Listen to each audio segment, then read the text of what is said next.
I'm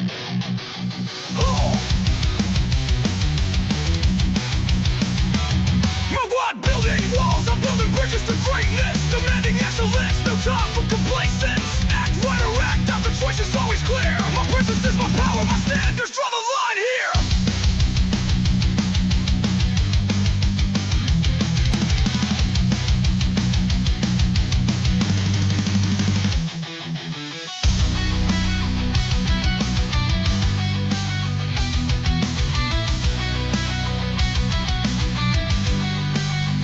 This is the elevation protocol. Rising above the chaos, taking control. My values not negotiable, my worth is my law. Surrounding myself with excellence, that's what I saw.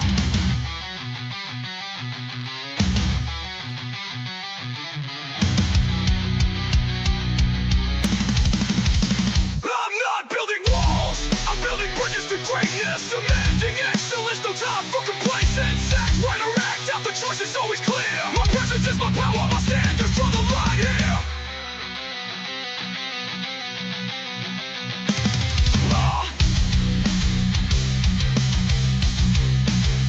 This is the elevation protocol. Rising above the chaos, taking control. My values not negotiable, my worth is my law. Surrounding myself with excellence, that's what I saw. This is the elevation protocol. Rising above the chaos, taking control. My values not negotiable, my worth is my law. Surrounding myself with excellence, that's what I saw. I'm not building walls, I'm building bridges to greatness. Demanding excellence, no time for complacence. Act right or act out, the choice is always clear. My presence is my power, my standards draw the line here.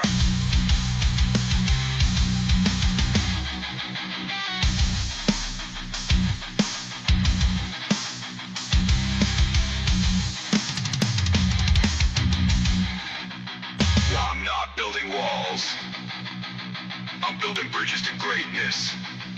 Demanding excellence, no time for complacence. Act right or act out, the choice is always clear. My presence is my power, my standards draw the line here.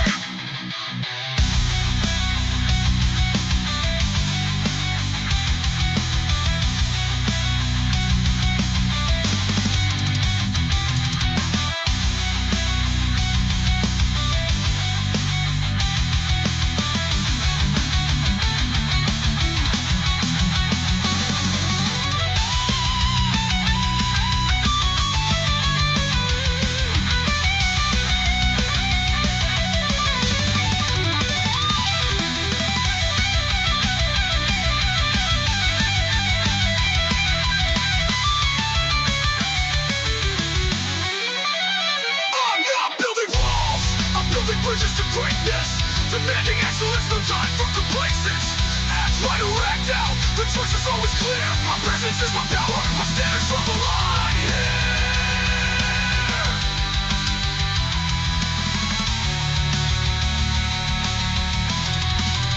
I'm not building walls, I'm building bridges to greatness. Demanding excellence, no time for complacence. Act right or act out, the choice is always clear. My presence is my power, my standards draw the line here. I'm not building walls, I'm building bridges to greatness. Demanding excellence, no time for complacence. Act right or act out, the choice is always clear. My presence is my power, my standards draw the line here. My standards draw the line here. My standards draw the line here. I'm not building walls. All right. How you doing, ladies and gentlemen? Welcome to This and That. I'm your host, Xander, where we're talking about this, that, and everything in between. We did get quite a few updates because they had started talking about a ceasefire on the Iran thing a couple days ago, a couple nights ago, actually, because it was like right after the show. And I didn't mention the ceasefire thing is in full effect right now. Uh, so we did verify that as of about an hour ago, half an hour ago. And what we're looking at is that there's going to be some discussions about how they're going to resolve this conflict over the next 2 weeks. So I don't know if that's going to really improve our gas prices, but we will be covering the full totality of what it might look for us if the ceasefire leads to a end in conflict, with the recognition that the United States might end up aiding in the repairs of um, the country. Now, from what we see with the infrastructure damage, there's upward of $44 billion worth of alleged damage, right? And depending on how you spread that out, he's got like 2 years left in his term. So if you were to hypothetically calculate it at like the next 2 years worth of repairs, or 2.5 years worth of repairs, you would be looking at 24 to 30 months ish worth of repairs at probably $500 million a week. So we're going to be discussing like how does that impact us going forward. Then also any other information that we get, like what they negotiated with the DHS thing, if that did get resolved. Taxes is due by Wednesday, so if you don't finish your taxes, by Wednesday of this coming week, you're gonna be like up a creek as far as penalties, and any tax deductions that you would have gotten, you're not gonna get. Recognize that you do have to line item your overtime hours and make sure that you claim those overtime hours in your deductions. Um, if in the event that you fail to do that, then you might find yourself in a position where you're not going to receive those deductions because you gotta claim them. So pay attention to that stuff. Now, here on this and that, where we're live 7 nights a week, one of the things we're going to tell you is that we do not let the sun rise without going live, but we don't always start on time. We're a little bit closer to our scheduled start time. But that's one of the main reasons why we ask you guys to like and subscribe, and then potentially hit that notification button. Now, throughout tonight's show, we're going to be talking about going beyond the grind and building your ambitions. So, this will aid you in a personality development improvement discussion, which will overall improve your personal life and some of your professional life. So, understanding that, being live 7 nights a week, we cover different topics. Tonight being Friday night, we have on Sundays, we usually have questions and comments from the fans. Then on Mondays, we typically cover Monday, Tuesday, and Wednesday, we cover business and politics style discussions, because Monday, how politics negatively impacts your ability to make, save, and invest money. Then on Tuesdays, different ways that you can potentially save, invest, start up businesses, earn other capital, budget your money so that you can have a better currency coming in. And then Wednesdays, we talk about different countries around the world that you can invest in. After that, Thursday, Friday, today being Friday again, and then Saturday, we talk about personal development, self improvement, relationship topics, negotiations, um, socialization. And then we also cover other such topics like building your brand, negotiating raises, promotions, retirement packages, and even severance packages, terminations. And after all of that, we kind of give you guys a little bit of information to help you guys work towards building your 20 and 30-year plan, because figuring out how you're going to get to where you want to be at gives you the capabilities to understand what you got to do to get there, and who you're going to have with you while you're trying to get there. Because the decision making of the people around you could negatively impact your ability to succeed with your endeavors. And those compromises can end up restricting your ability to perform. So, uh, let's go ahead and get started with today's topic, because I mean, we don't have a lot for you for today, but I do believe we got at least about an hour and a half worth of information. Might as well just kind of dive right into it. So, when we start talking about your ambition, you've got to realize that you've got big goals, you've got visions, and you're putting in the work to make things happen, or at least that's what you're hoping is going on, right? And you show up, you grind, you're building something, no matter what it is. But then you look at your life after however long has passed by, and it feels like it is on a completely different planet. If you've ever noticed that, I mean, the people you date or the dynamic in your long term relationships uh, seem to be stuck in another gear entirely. And it's very frustrating. And it- it's going to be kind of a quiet disconnect. You're pushing for growth in your career, but your romantic life feels stagnant, chaotic, or just off. Most people think that their career and their love life are two separate worlds. But what if that was a complete illusion? Part of the reason why uh, the female mind has to work that second shift.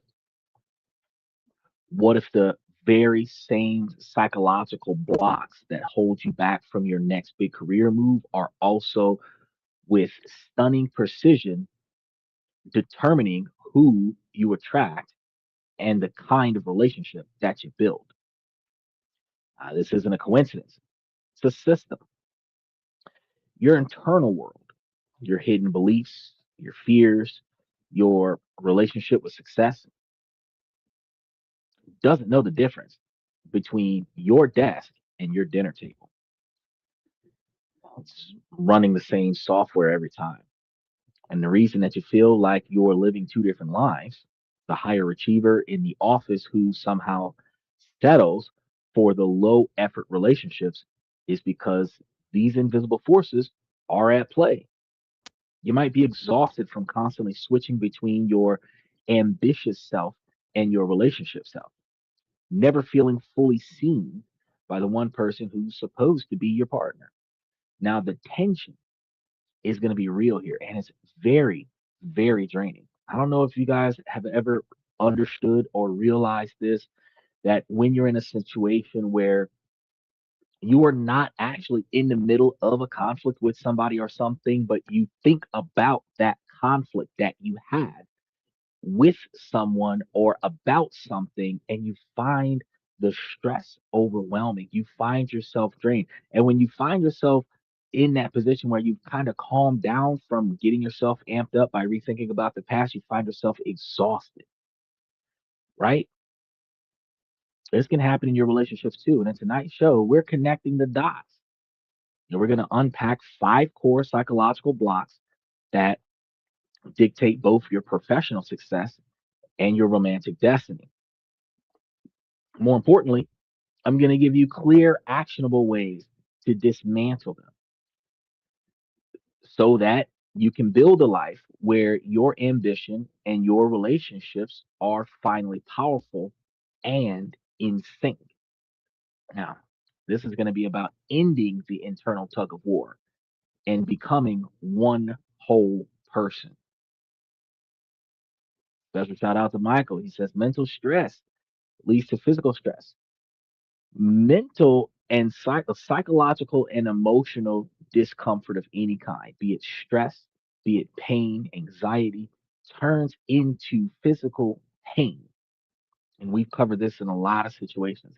Those aches and pains that you have a lot of times could be coming from stress.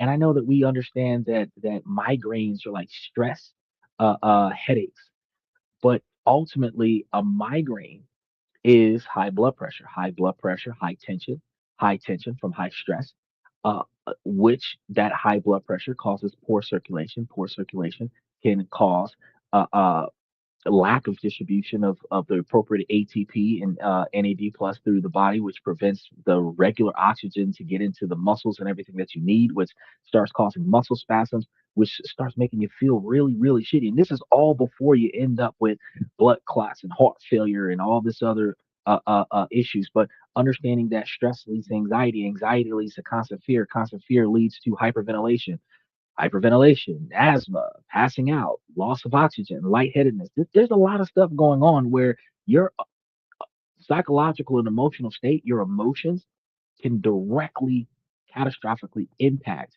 your physical body. So you want to keep yourself in a position where your physical body is not under unnecessary strain for any reason. So first, we need to redefine what ambition really is. And for many of us, it's a synonym for hustling and grinding, right? And chasing external validations, typically more money and a better title at whatever you're trying to do. But that definition is exactly why so many ambitious people burn out and find their relationships in shambles. That's not real ambitious, it's a fragile, ego driven chase. And when ambition leads people to treat others as rugs on a ladder, research has shown that their personal relationships often pay the price. Real sustainable ambition isn't just a behavior, it's a deep psychological structure.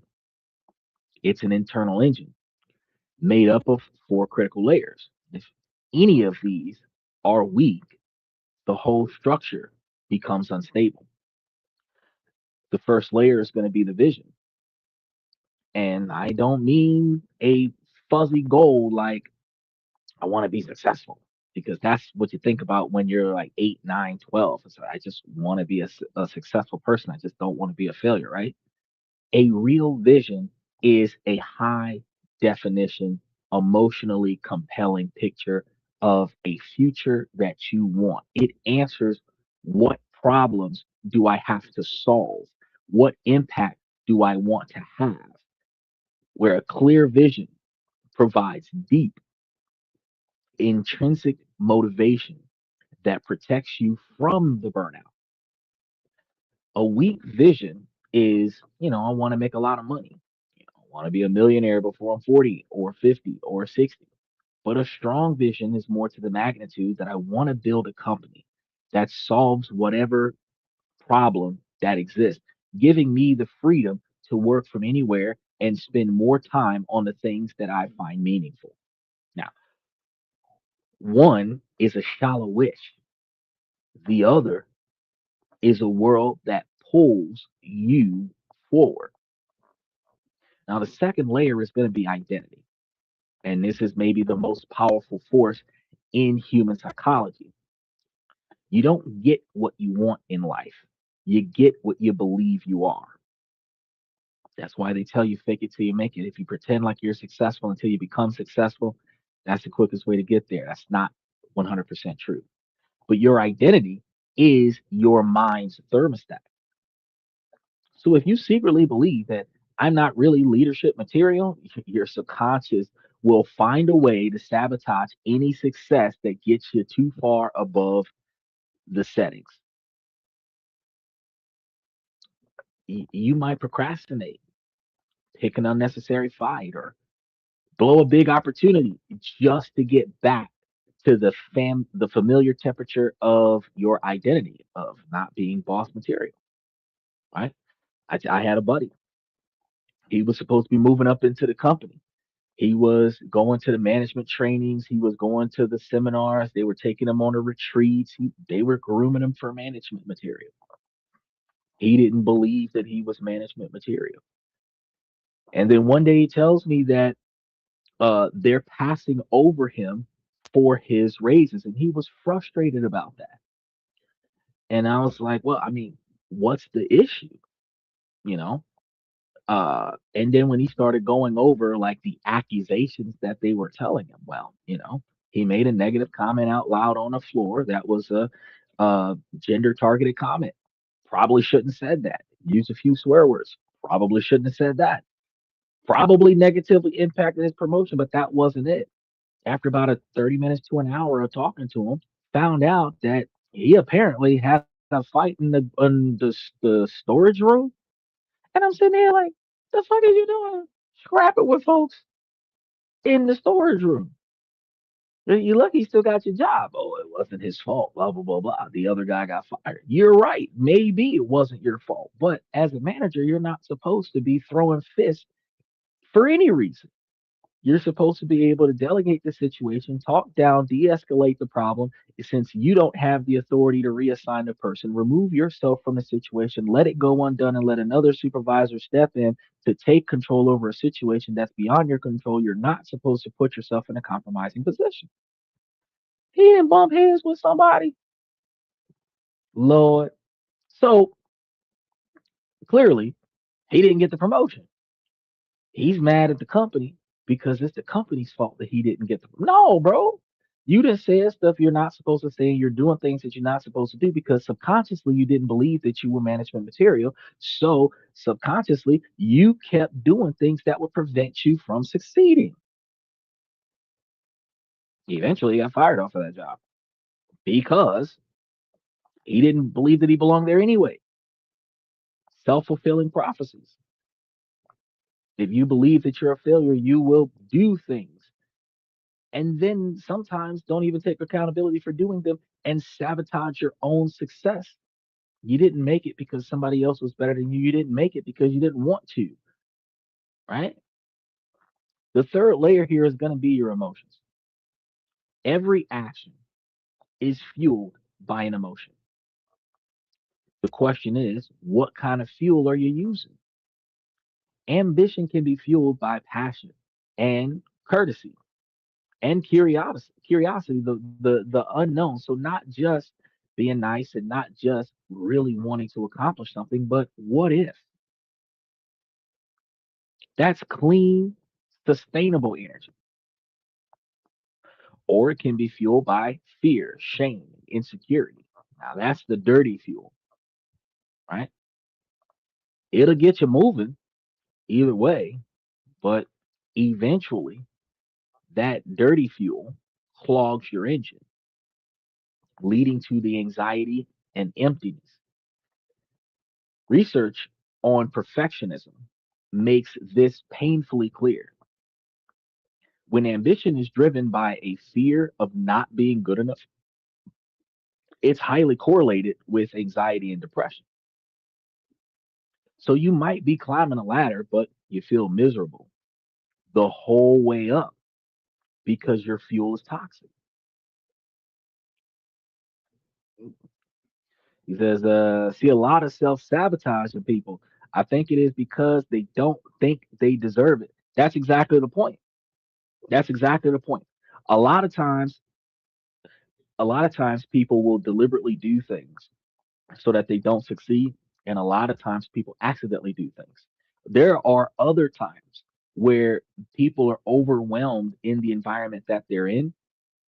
And then the relief of letting go of the responsibility allows them in the moment to say, fuck it, I'll do something irresponsible. What's the worst that can happen? And then the worst that happens is that whatever you were aiming for, whatever you were striving for, is no longer accessible because your fuck it behavior led to a negative outcome that directly impacted your results, like a politician sleeping with a chick in the backseat of a car, or you know, a police officer with a minor in a hotel, or it just any kind of scenario where you're just like, oh, it is what it is in the moment.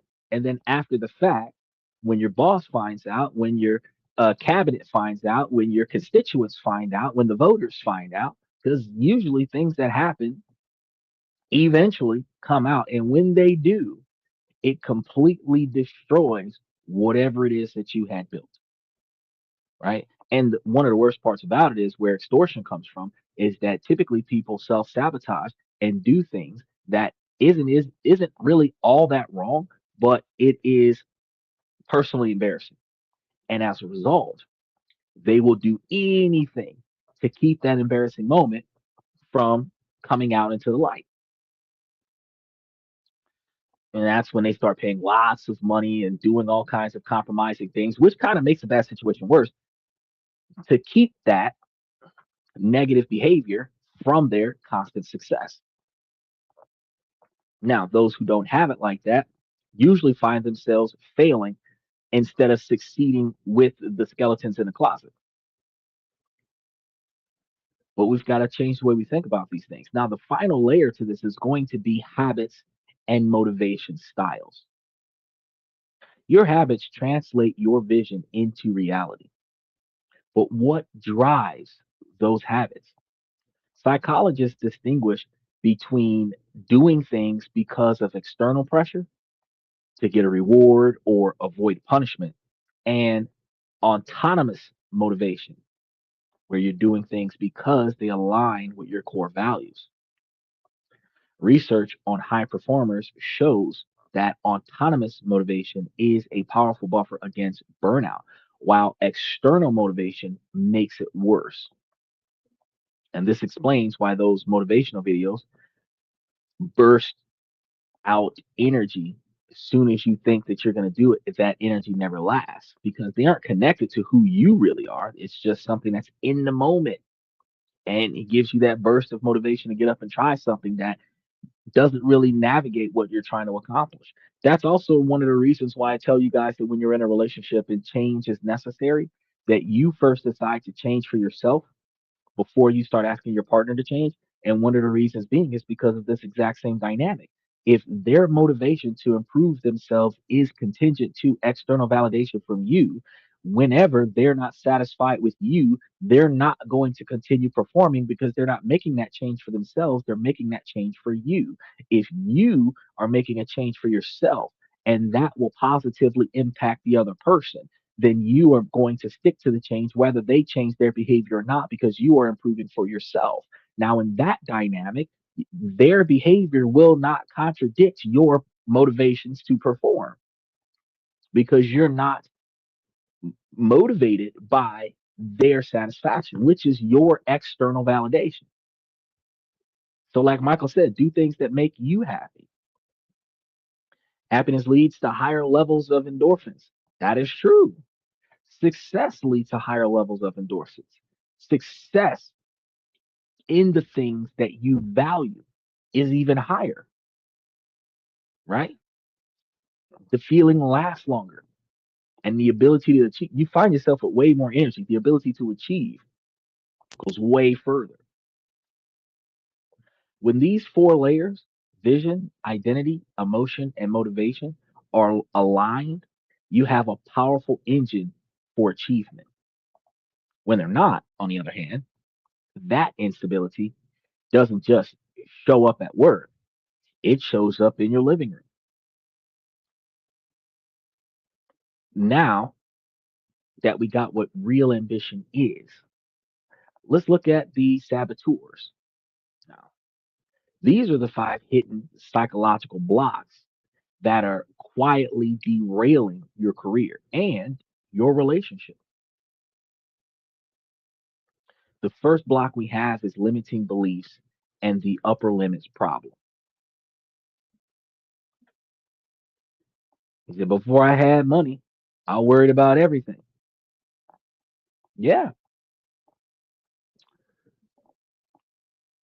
before I stopped worrying about everything, money was the only thing I focused on.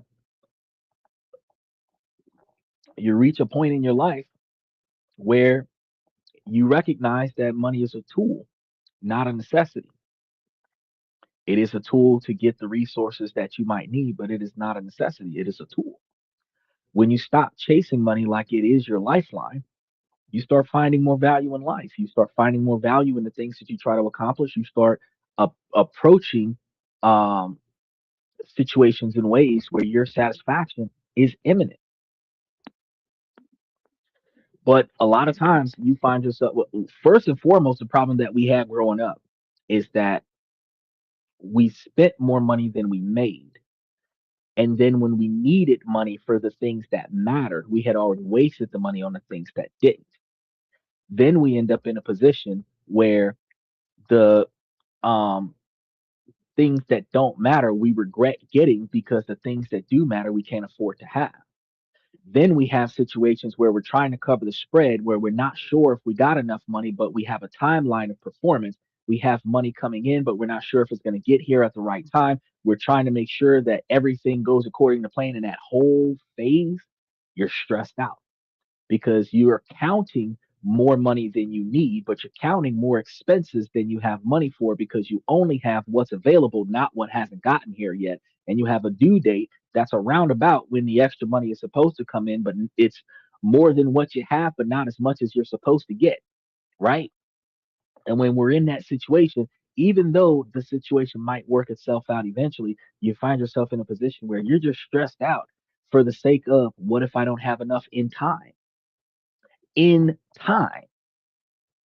Not what if I don't have enough at all? What if I don't have enough in time? Like if I had more time, I would actually have enough. But Once you got enough money, once money is not an issue anymore, those types of worries stop going there. Once bad spending habits stops depleting your reservoir of capital, worry stops occurring. That's what people don't think about. Now, the first and sneakiest block is going to be that upper limit problem. It's why you self sabotage right when things are going great. Deep down, you have limiting beliefs that act as a ceiling for how much success and happiness you're allowed to have. Beliefs like, I don't deserve to have it all, or real love doesn't last. I was having a conversation with my buddy just yesterday before the show, as a matter of fact, where we finally got to the bottom of the poor choices that he had in relationships, and he finally admitted to himself and to me that he was in a relationship of convenience that wasn't benefiting him, and then he ended up leaving that relationship on his own terms. And I explained to him that those long-term relationships that you're, well, they're not long-term, they're a couple of months on again, off again kind of situation, and then you end up pushing away from another person. The fact is that you're not after the person for the right reasons, and because you're not after that person for the right reasons, you are putting yourself in a guaranteed emotionally damaging situation, because that leads you to believe, you already probably believe it, that you don't deserve that happiness, so you're not going to stay in a happy situation. You probably are trying to get that self validation, that external validation from another person. So while you are not together, you're going to get a person that's also not together. Y'all are going to keep each other together during chaos, but that is a codependent relationship of convenience. Once one of you is no longer unstable, that person is going to pull away, leaving the other unstable person there holding the bag, which is not a good idea. Now, soon as I called that, he breaks down the whole situation. He's like, "Oh yeah, I was grinding through some hard stuff financially, blah blah blah blah blah." He's taking his girl out and everything to that effect. And then he finally got his money right after I helped him out with a couple of things, move some of his money around, and now he's got more money to spend and catch up on his bills and got his budget together. And now he's actually got something. What does he do? He ghosts the girl.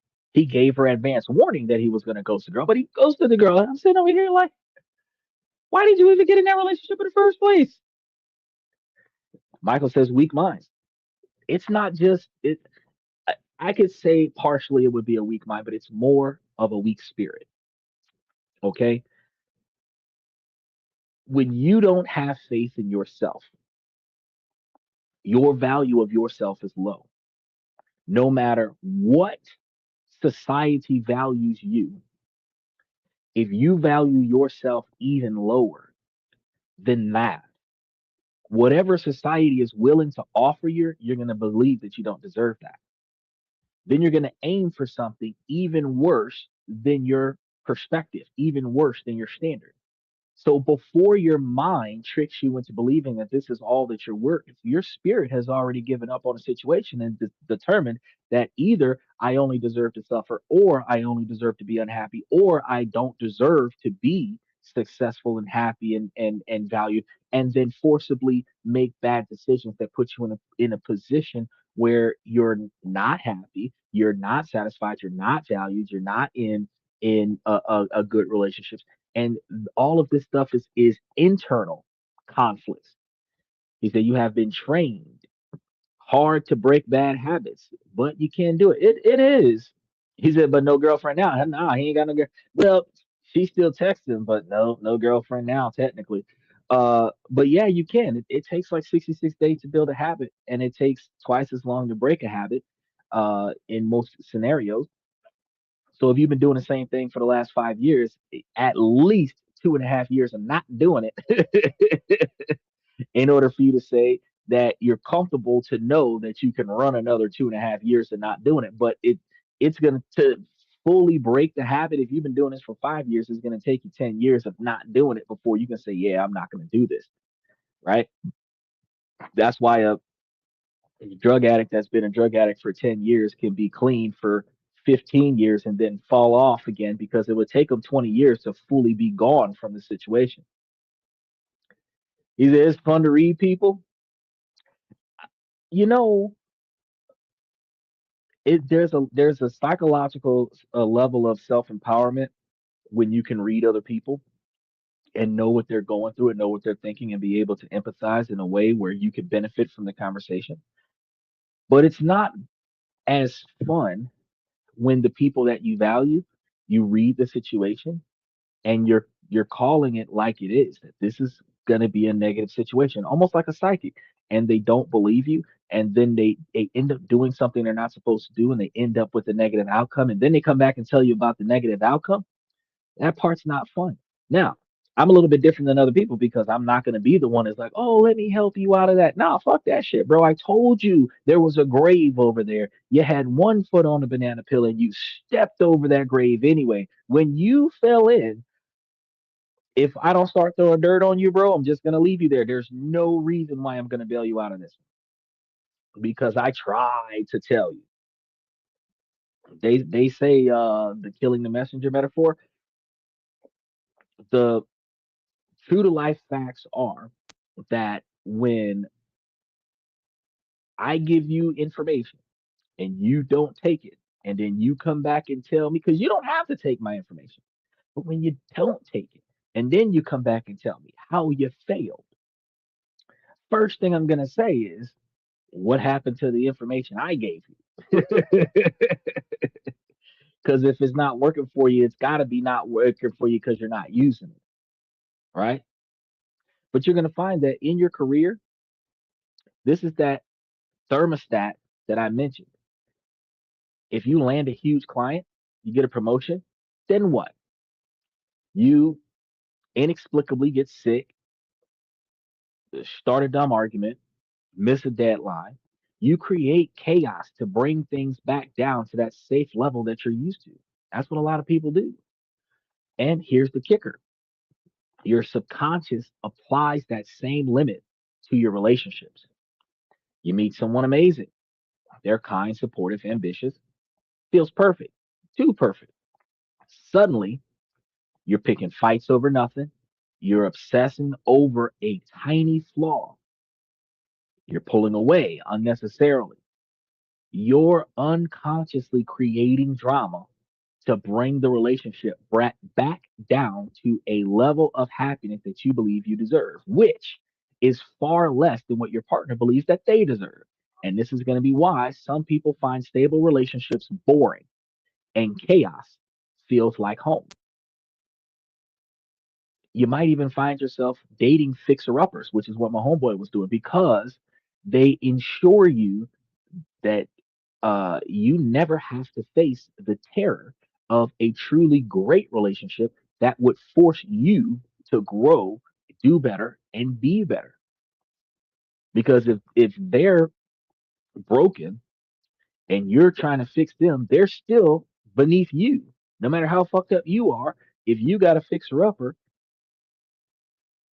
nobody's paying attention to your flaws and failures because you're helping somebody else with their flaws and failures, which also distracts you subconsciously and consciously from paying attention to getting your shit together. Now, that puts you in a plateaued position, but it gives you an egotistical superiority to the other person because no matter how low down you are, you found somebody lower than you and you're trying to help them get up to your level. So, how do you fix this?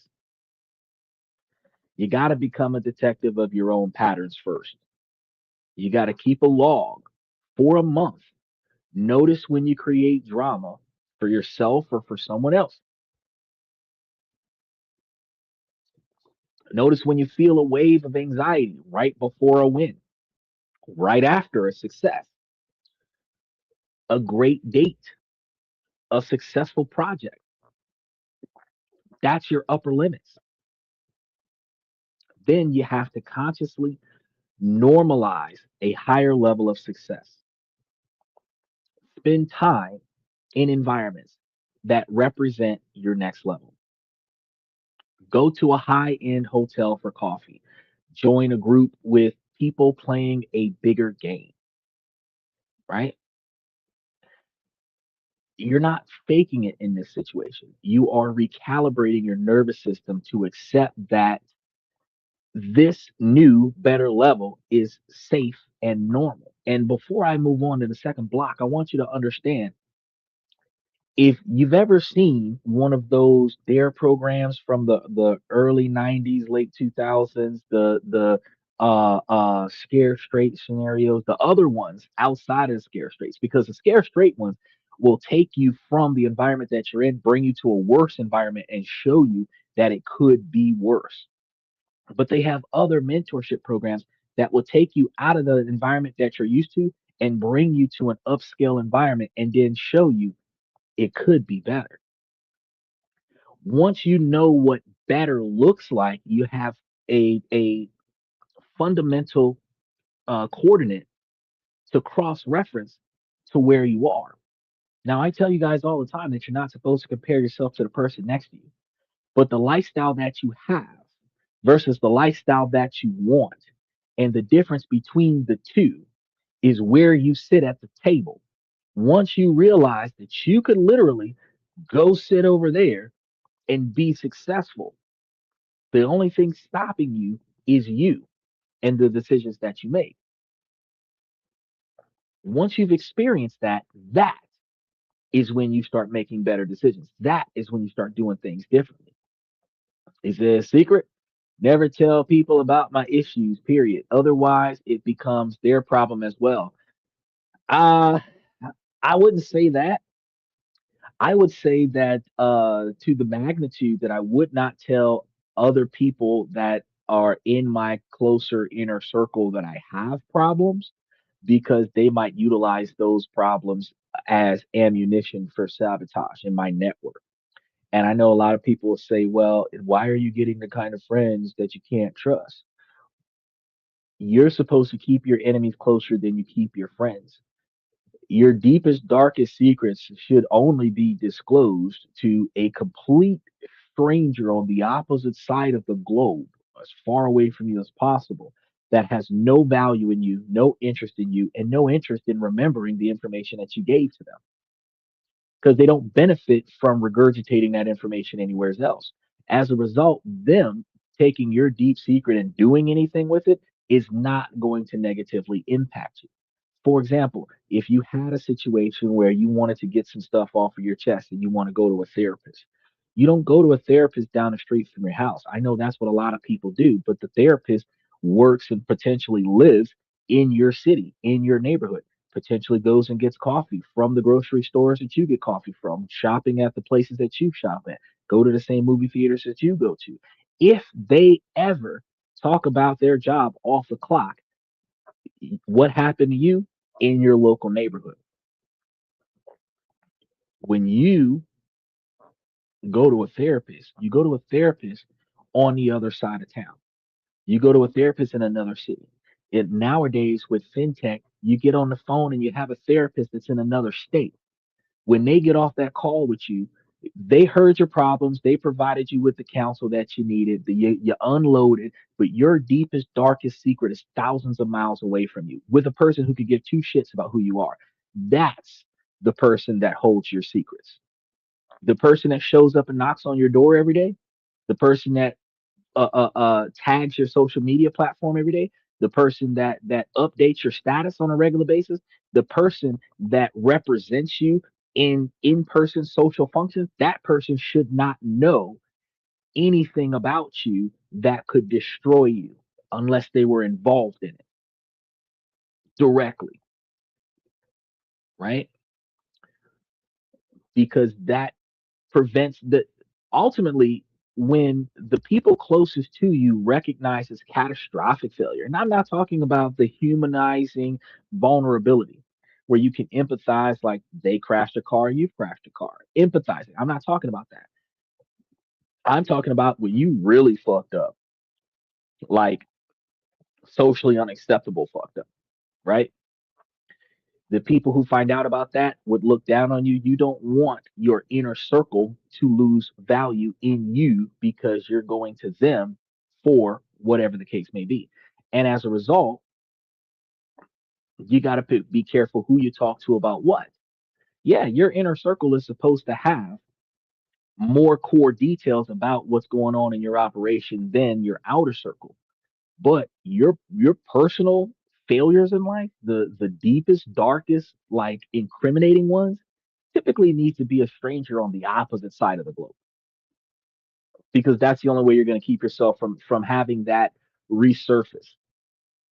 Because unless you do that person wrong, and typically you're going to hurt your friend's feelings at some point in your life, and you'll know that you know what kind of friend you have, because if even if you're in a one-on-one conversation and you point out one of your friend's flaws to help them improve, if your friend then throws it back in your face because you're trying to help your friend do better, they throw it back in your face, whatever failure that you have, you know that you've got a ticking time bomb as a friend. Because if you tell me that you don't know why you're not succeeding, and then I tell you, well, in my observation, these are some of the things that you do that could compromise your ability to succeed. And then in that conversation, this is a one-on-one conversation, and you come back and say, well, what about what you did when what about, you've got a ticking time bomb from a friend, because at the end of the day, it's not about me. You said you didn't know why you're not succeeding. I said, this is what I've seen that might be interfering with your success.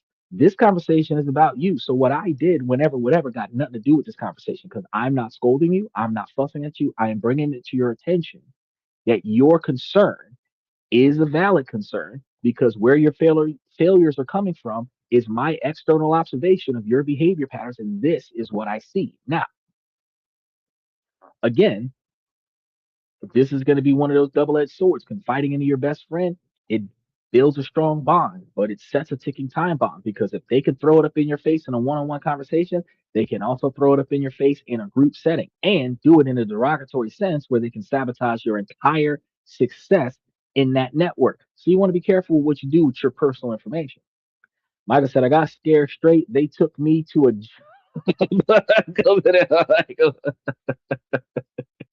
scared straight. I never had to deal with scared straight. Um, I know you're joking. I never had to deal with scared straight. What happened was, I had the observation and experience of a family member telling us that everything was about to be lost. And to prevent it from being lost, I went out there and got a job so that I could start paying for extra bills and stuff to keep everything afloat. And one of the youngest ones in the group, like 9, 10, 11 years old, working, trying to make ends meet, and realized, one, they didn't need me for that. And then two, shit, I could have been taking care of myself a long time ago. So he said, once you lose it, you can't get it back. Yeah, respect is going to be one of those things that people say respect is earned. It's not earned, it's given. Um, Trust could be earned. Uh, uh, well, higher levels of trust, because you have mutual levels of trust and respect that are there. But there's this old saying that people say that respect is earned, it's not given. But that's not true, because mutual respect, when we greet each other and we talk to each other appropriately, when we ask, when we polite, when we use our manners, that's mutual respect. That's initially given. Higher levels of respect would be earned, like if you got promoted on a job and everybody's calling you ma'am or sir, if everybody's calling you by your job title, if you got elected into to local government, if you get hired as a police officer, they don't even identify you by name, sir, ma'am, officer, sergeant, deputy, lieutenant. That's it. Your whole identity is your rank in your position. Um, and that respect has to be maintained from socially acceptable behavior in the role that you're in. But once you start misbehaving in the role that you're in, the respect that you lose in that location, you can't get that respect back. The only way that you're going to be respected anew is if you go to another location where nobody knows who you are, and pray that your past does not follow you. Now, with the large mainstream social media that we've got out there, where anything that happens in public view is going to be recorded by 1 to 5 bystanders, and it will be streaming. Somebody knows that it was you. Somebody knows that you were involved in it. And I mean, how people treat you, Respect is like kind of out of the window because there's no uh buffer for privacy. The second block we've got to deal with is the double-edged sword of perfectionism and the fear of failure, right?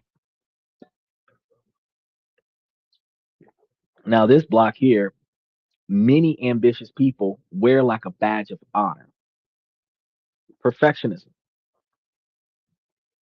But let's be real about what it is. It's not high standards.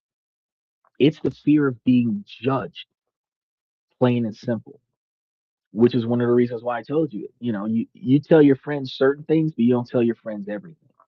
You, you might tell one person one piece of an issue and another person another piece of the issue, but nobody ever knows the entire issue. It would probably take your entire 10 or 20 man collective to come together and put the whole story together to find out exactly what really went down. And if you're talking that much, you don't got secrets. You just got stories. If you put the information in a vault and that vault is passed off to Disney in another location and nobody wants to deal with that shit, that is when it never arises again. But as they say, a secret best kept between three people is when two of them don't survive, right? Now, with perfectionism, the script isn't I want to do great. It's if I make a mistake, everyone will know that I'm a fraud, right? In your career, this fear is paralyzing. It leads to endless procrastination. Call You'll call it research, but you're just stalling. You have a hard drive full of half finished projects because you're terrified that finishing them will expose them to judgment, where it's not even going to be positive judgment. And the research here is painfully clear. Countless studies, including major meta analyses, show that this kind of maladaptive perfectionism is a primary driver of anxiety and fear. You're so afraid of getting a B plus that you end up with an F for incomplete because you didn't even try it. In relationships, perfectionism is just as bad. It manifests as an impossible checklist for a partner. No one is ever going to be good enough. You go on dates like an inspector scanning for the flaws instead of connecting with the person. Or it shows up as a fear of your own imperfections being seen by the other person, where you can't be vulnerable. You have to maintain a perfect facade, which means no one ever gets truly close. I never said don't let them get close. I said don't tell them the stuff that could put you in prison. Now, the solution is going to be twofold. First, you have to reframe your relationships with failure. You got to start with what I call a failure portfolio. It's a journal where you log setbacks and, more importantly, extract the data. Lost that client? The lesson? Be more direct about budget up front. That date was awkward. Lesson? Ask more open ended questions. Matter of fact, fellas, go out on a date. You're not here to impress her. Let her do all the talking. Just get an awkward moment, ask her to tell you a joke. If shit starts feeling weird, ask her to tell you a story about her. Don't refuse to do anything, but don't just put yourself on display for the entire event. Let her do some song and dance for you, right?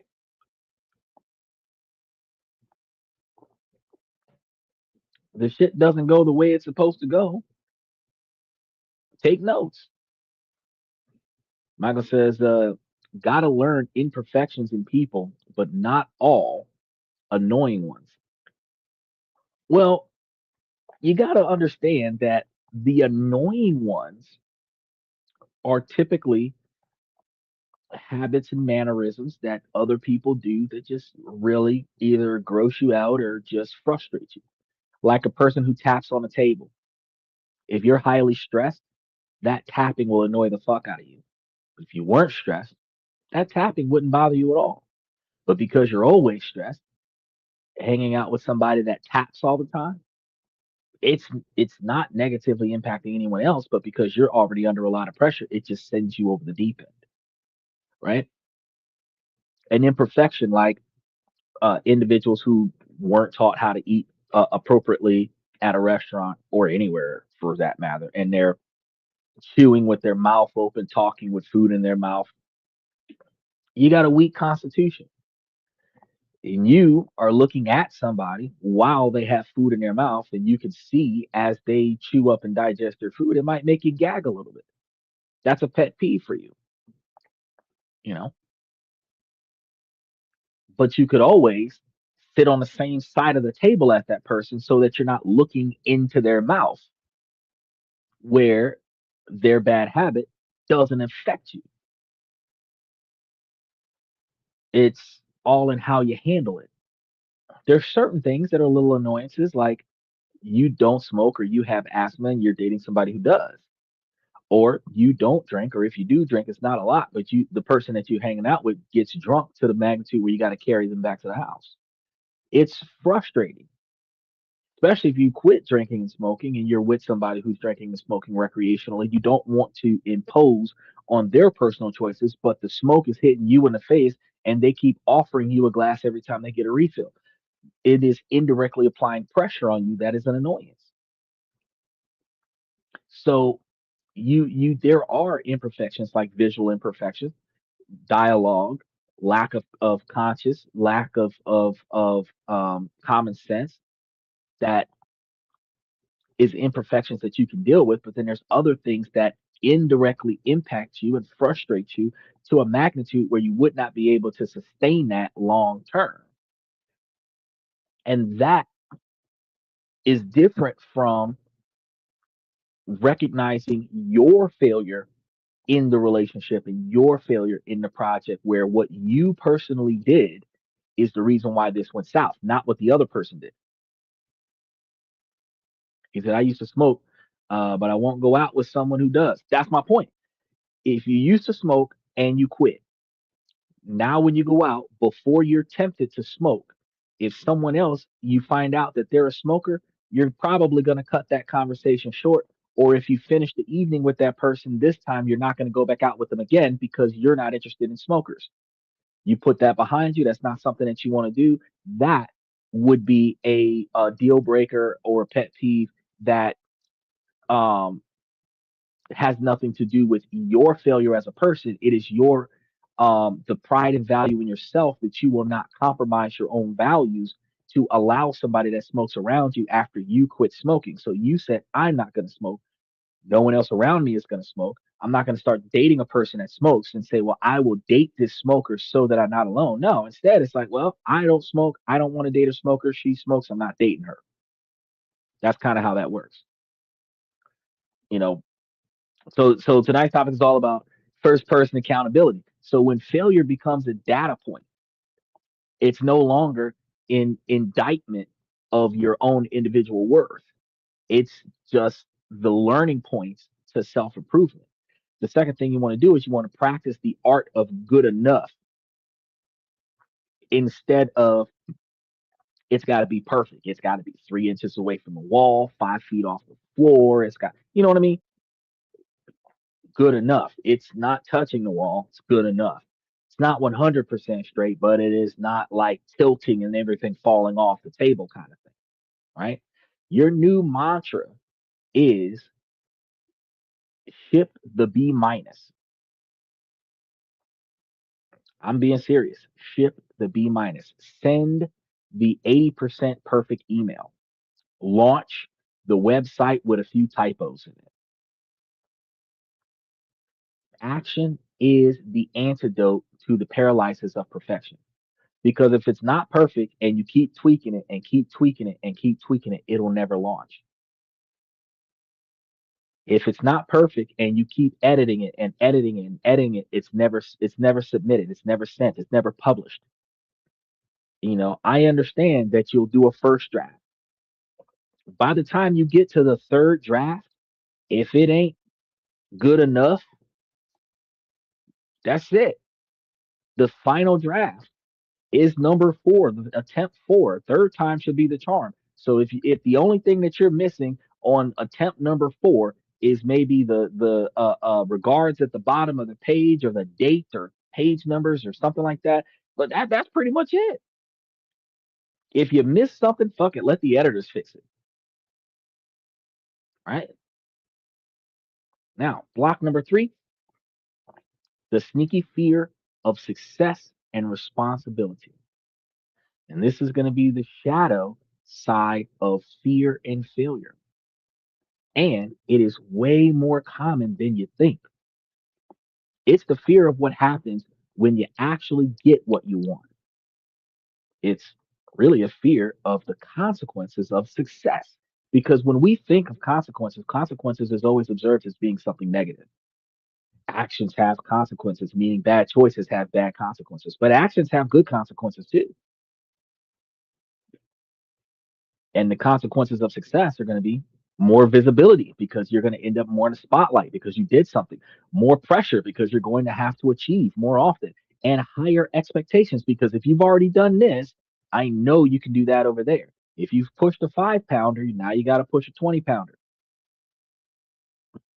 It's the subconscious thought that if I stay small, I stay safe.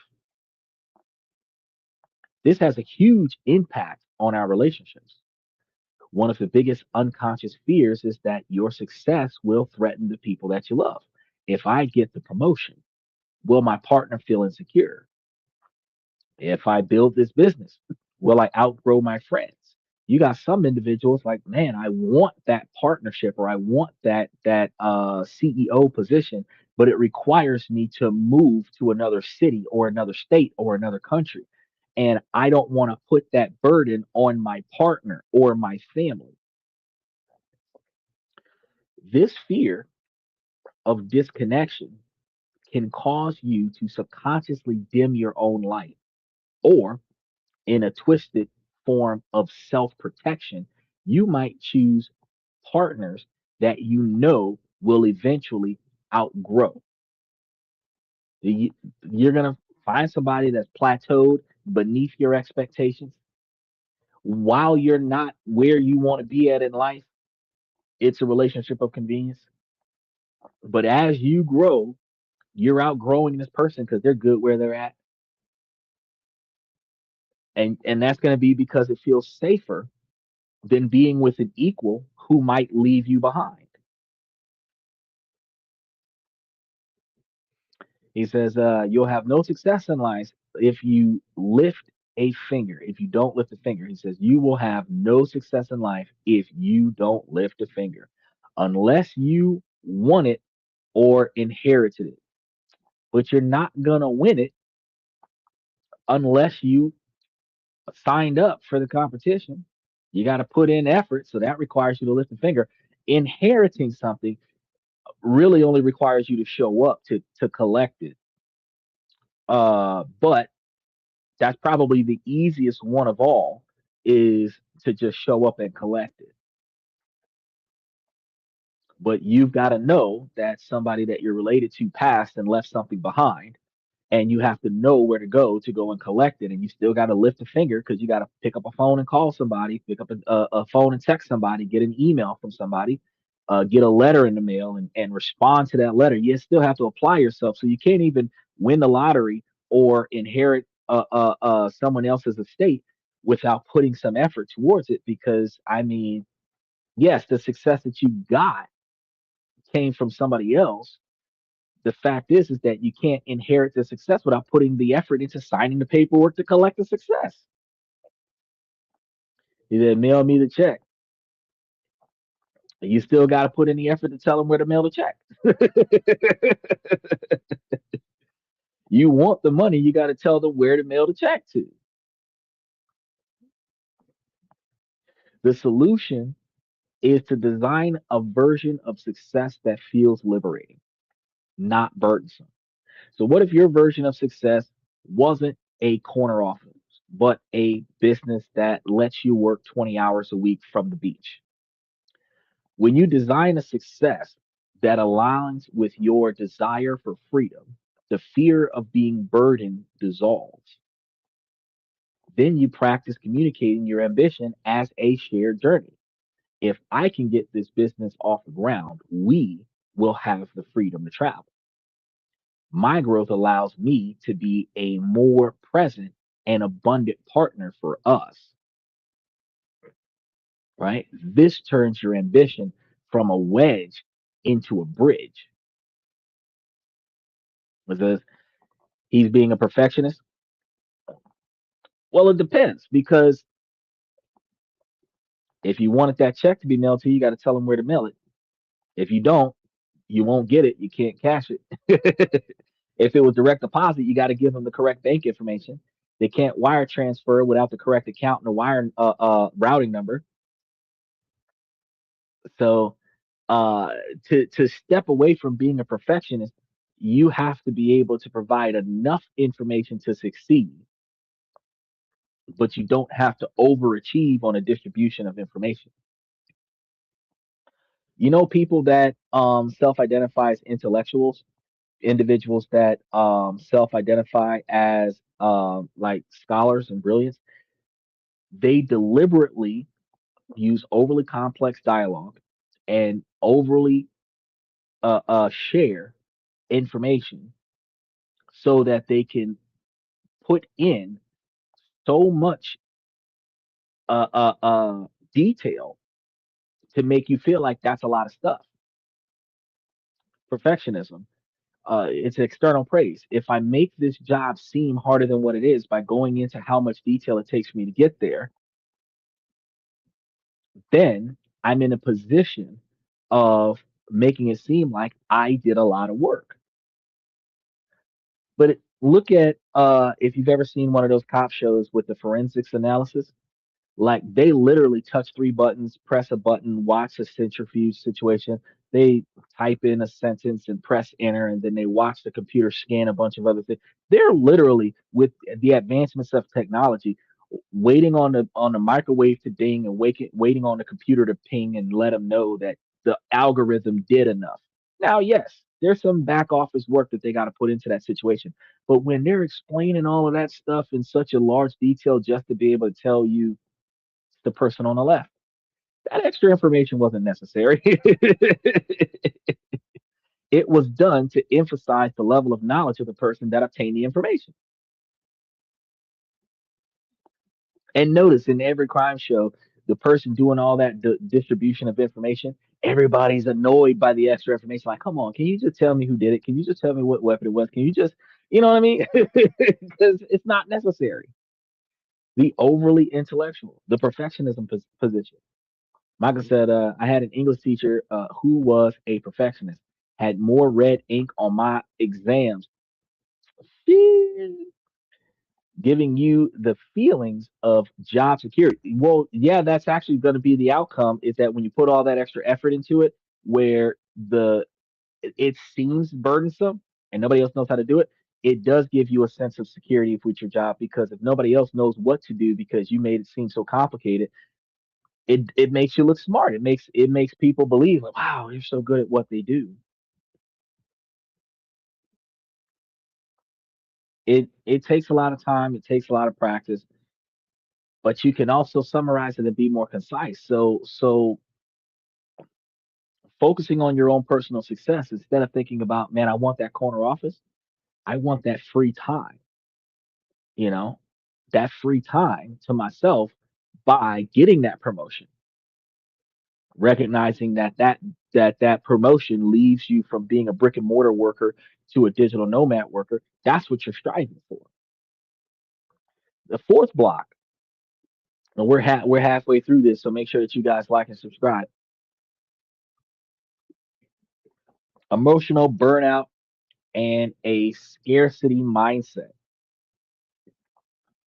So this block is an epidemic. It leads to burnout. And let's be clear, burnout isn't just being tired. It is a specific psychological state of chronic emotional and mental exhaustion. A widely cited uh, Deloitte survey found that a staggering 77% of professionals have experienced burnout at their current job. And their studies confirm the vast majority say that it negatively impacts their personal relationships. When you're burned out, your brain is in survival mode. And this is a catastrophic scenario for your relationship to be in. And burnout is an intimacy killer. And the flood of stress hormones will shut down the parts of your brain responsible for empathy and desire. So you become irritable and have zero patience for anybody's bullshit. And your relationship stops feeling like a refuge and starts feeling like another job. And this often creates a toxic dynamic where one partner starts doing everything to keep things afloat and grows resentful while the burned out partner withdraws even more because of the resentment. Michael says, what would you rather have in life? A corner office or more free time? No shit, bro. More free time. Fuck that office. He said, I quit. That's what happens after a while of putting in more effort than the other person. You get tired of doing it. They could have stopped because they're psychologically and emotionally burned out. But when you observe yourself carrying the load far too often, you will start developing the resentment that will lead you to feel psychologically and emotionally burnt out. And one of y'all is going to quit. Special shout out to Steven. He says, free time all day long. Fuck yeah, when you doing shit from the time you wake up to the time you go to bed, you're tired of doing shit. You want to have that life where you actually don't have to get out of bed, but you should still get out of bed. But having that free time where you can now spend 2 hours out of your day trying to figure out what am I going to do for the next 4 hours? That would be a good vacation for us, for those of us that are always on the grind, always on the go, always with stuff to do. The solution here is going to be a radical shift from time management to what high performance coaches call energy management. Because your energy is your most precious resource, especially as men, because our mojo is based on whatever energy we got left. If we exhausted all of our energy at work, when we come home, we are not in the mood.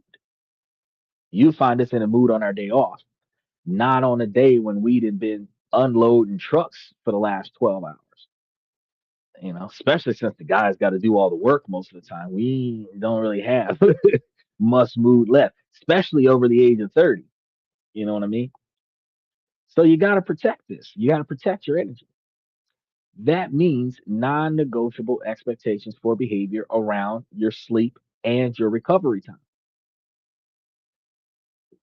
But the most powerful strategy is the power of subtraction. So for the next 30 days, instead of asking, what can I add to be more productive today, since you're already doing too much shit, ask, what can I subtract to be less drained? This could be a pointless meeting. This could be doom scrolling or even a friendship that leaves you feeling exhausted. He said Viagra. Viagra don't help, bro. It's a blood pressure medication. You know what the problem is with the thought of Viagra? A lot of guys and girls too will believe that, taking a little blue pill will work on a lot of things.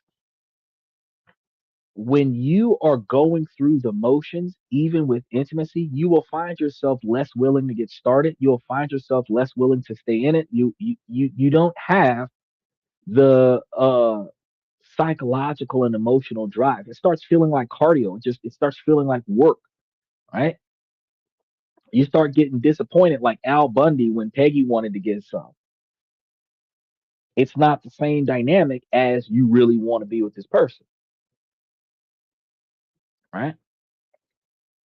So the motivation to want to do it mentally is not going to be replaced by a little blue pill. Yeah, you could take a little blue pill and get the erection and perform, but you wouldn't have the actual desire in the performance, which means that your performance is going to be less involved.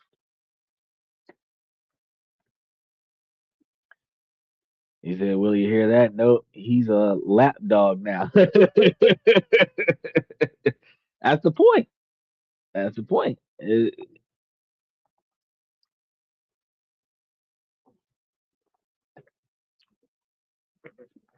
By cutting out energy vampires, you create a surplus. And only from a place of surplus can you have a thriving career and a thriving relationship. You've got some friends that wear you out. Like my buddy, I only really talked to him because I had to help him with the taxes. This is the same buddy I had to help with the phone thing. This is the same buddy that I had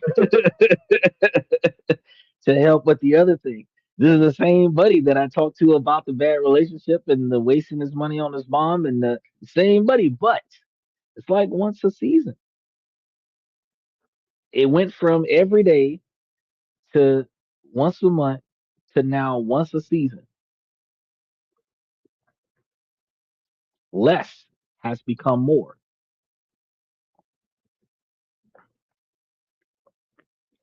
Block number 5: insecure attachment and fear of real intimacy. And this is going to be yet another thing. He said, I can finish that story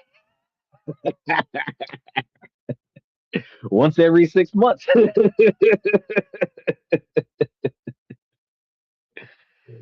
No, I look at the bank accounts and then I hit him up and be like, hey, the money ain't right.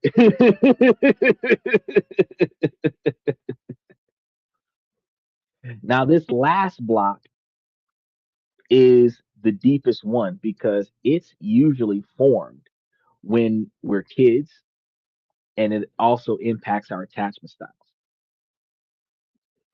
This internal model for relationships dictates how we handle intimacy, conflict, and connections. Now, this doesn't just apply to romance, it impacts our ambition. So, if you have an anxious attachment style, you might become a workaholic.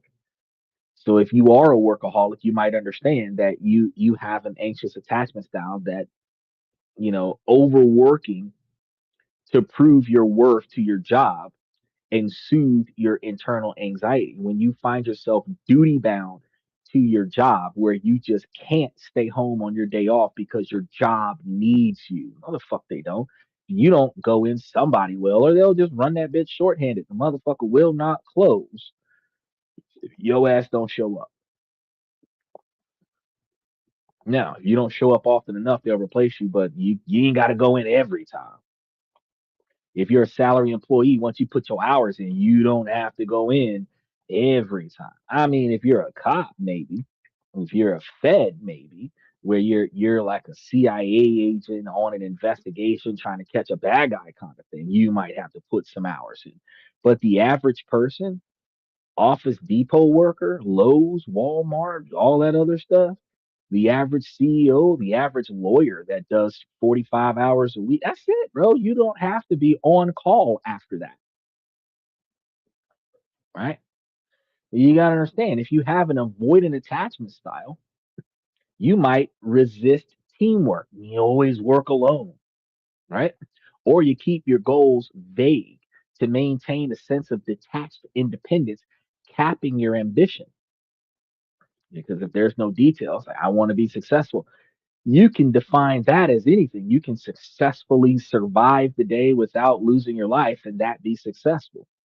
You can be successful and not spend the extra money that you have in your pocket, and that could be successful. You could be successful and not be one of the ones that got fired this week, but you could still be living the same lifestyle that you're not satisfied with, and that is a level of non success. Because what if I elevated my lifestyle? I can't afford the new lifestyle, right? So, of course, the most direct impact this is going to have is going to be on love. The anxiously attached person is going to fear abandonment.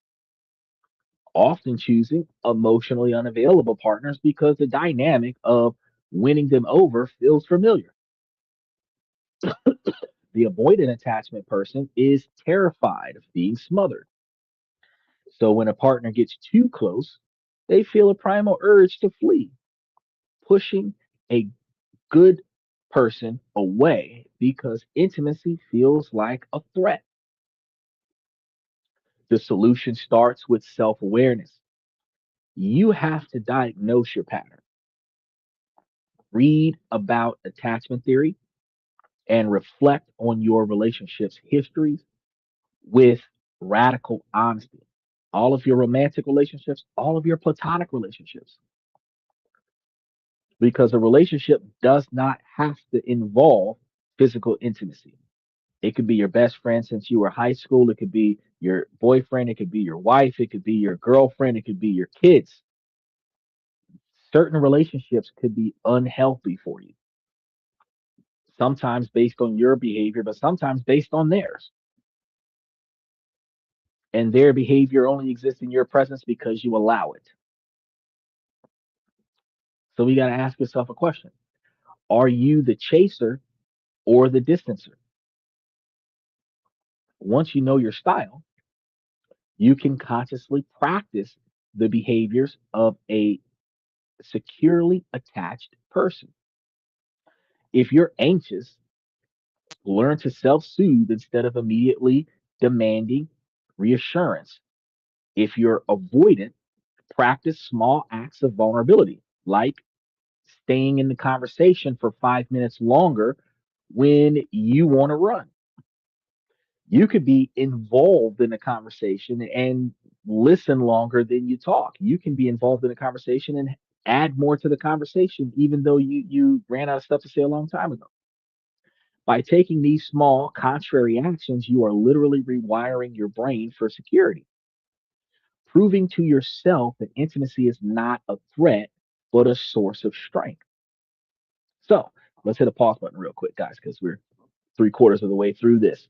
If any of this is hitting close to home, if you're having an aha moment, do me a quick favor, hit that subscription button. Make sure that you like the show, hit those notification buttons. We talk about this stuff every single week, and it is the best way to support the channel and continue on this journey of building a powerful, integrated life. So let's keep going. If you start doing this work, you identify your upper limits, reframe failure, and manage your energy, what happens next? Oh, look at that. Steven says, join the membership as well. Best, best small investment you can make.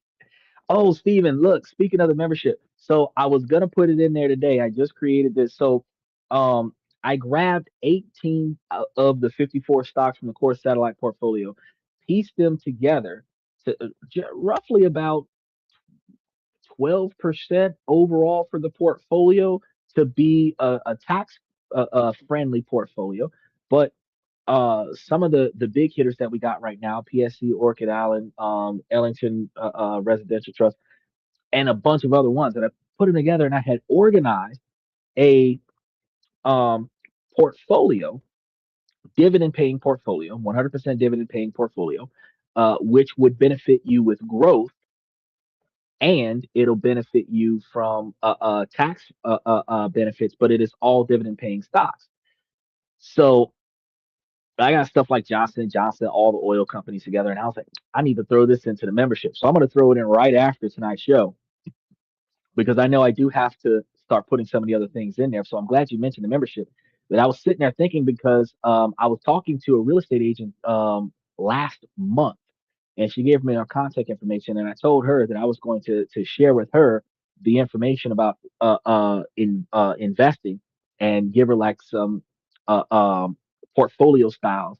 And I was like, I could put this in the membership and then share it to the and put the link in there for Stash App so that everybody knows where to go.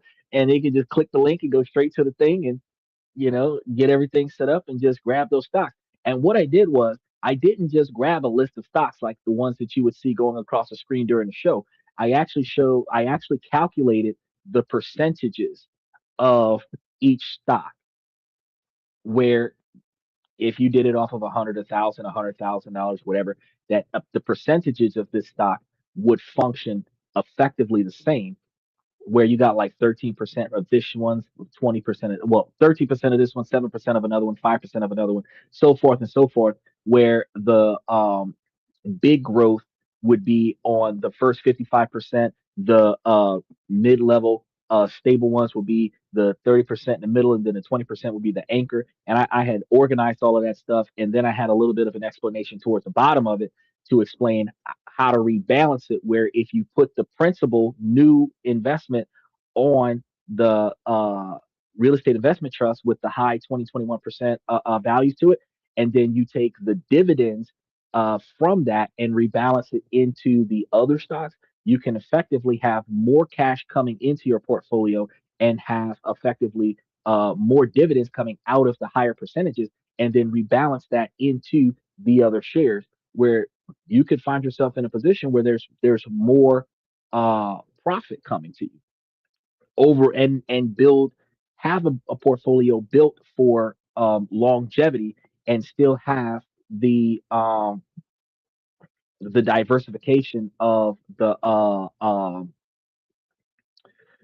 high cash generation. Now, the reason why I put that together for you guys was because we have been talking for the last few weeks about how certain portfolios, if the cap is high enough, that you would be getting a certain quantity of capital off of the portfolio, and then if you leverage the portfolio, then you could potentially get a line of credit, which would allow you to borrow against the stone, and use that money for something. And remember, I told you guys, if you borrowed against the stone on a dividend paying stock, say you had 100 grand, you borrow 50 grand off of it, and you put the 50 grand back into the portfolio, and you use the 50 grand to build the stock market up even further, where you're taking the dividends and you're putting some on.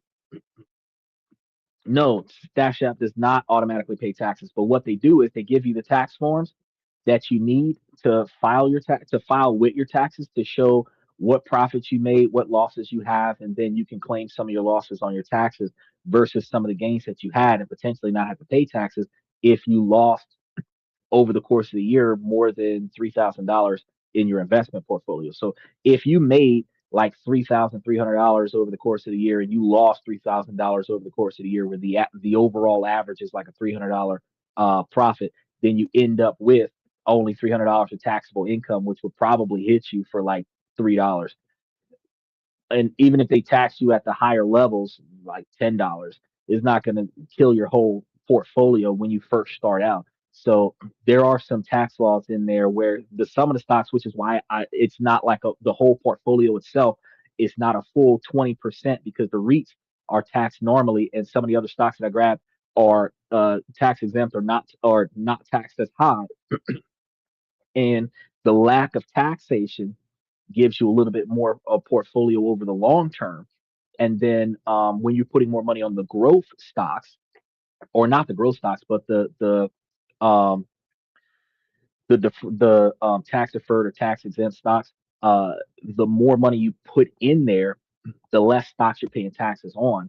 And then you're going to have the rest of the stocks that you're going to be borrowing against. So you can find yourself in a situation where you can build it up to borrow against it, pay it down, borrow against it, pay it down, and keep yourself in a zero tax bracket, and still be able to find a way to have some of that money to cover your standard of living.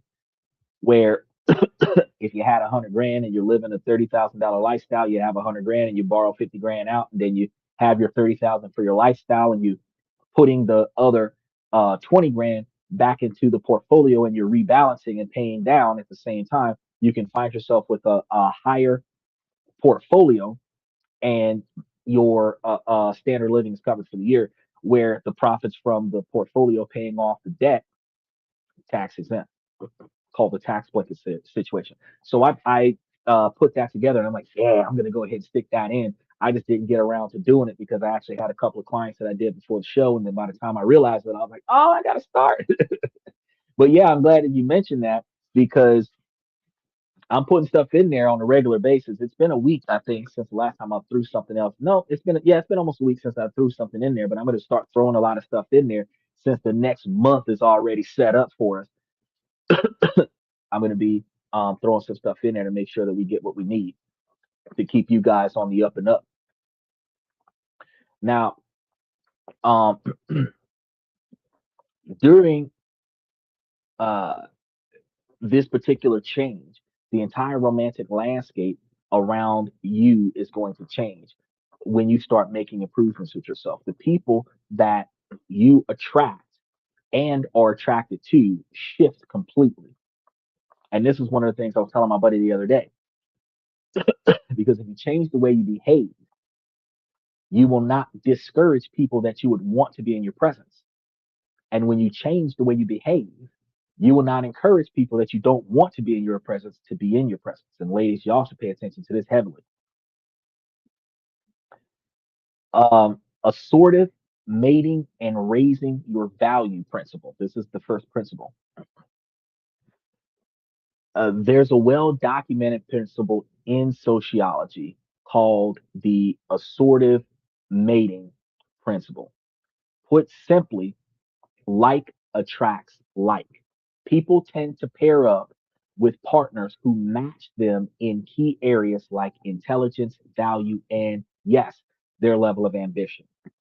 Now, I understand that women have been learning through the feminist model to identify their value based on what characteristics they value in a man. And that allows them to find common value with a man if that man has the same uh, uh, success level as she does or more. However, your values don't necessarily have to be self ascribed to your career. Your value could be the masculine values that you bring to the table, your personality and characteristics, your beliefs versus her feminine values that she brings to the table with her uh, uh, uh, characteristics, her personalities, and her beliefs.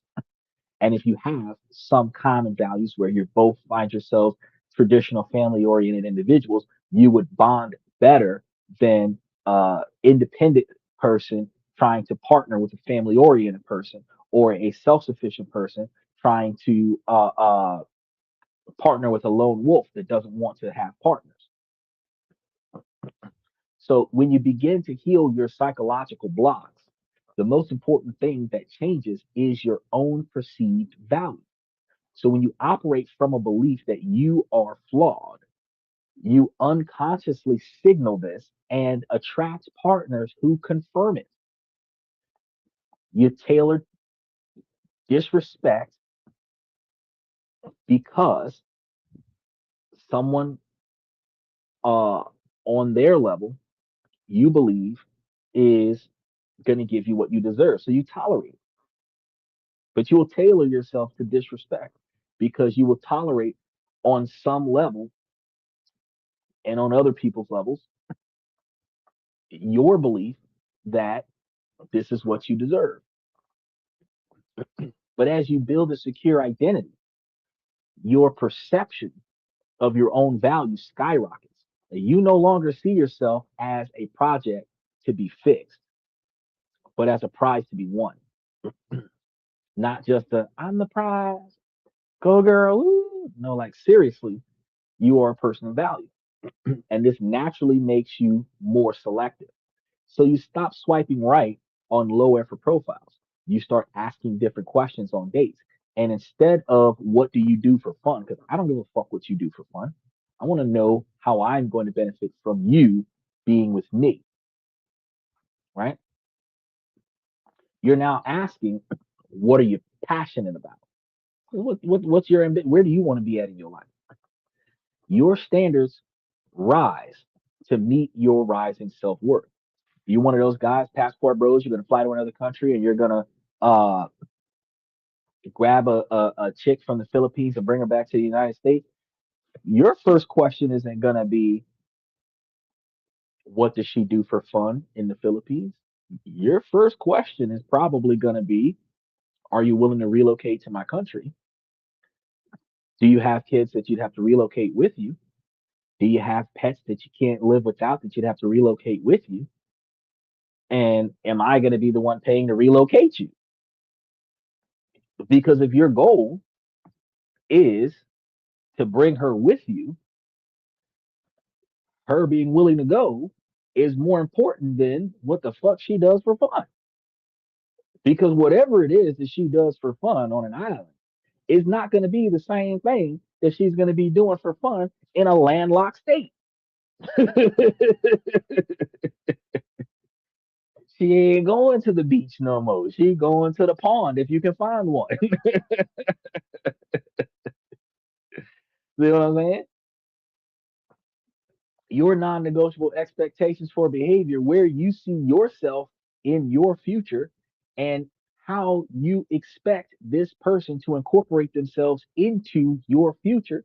That's going to be where your questions are going to come from. Principle two, shifting from a preference for chaos to a desire for contribution. Contribution isn't always financial contribution, right? Contribution is outside of the bedroom. So you're not knocking boots. That's not contributions. It's the ability to aid in keeping things organized. It's the ability to cover the spread. If I can't do something, you're going to do it for me, kind of thing. If I'm going to burn the kitchen down trying to cook because I'm in two places at one time, if you cook so that I can do this part because I have to do this part, but I don't have to do that part, then you take pressure off my plate.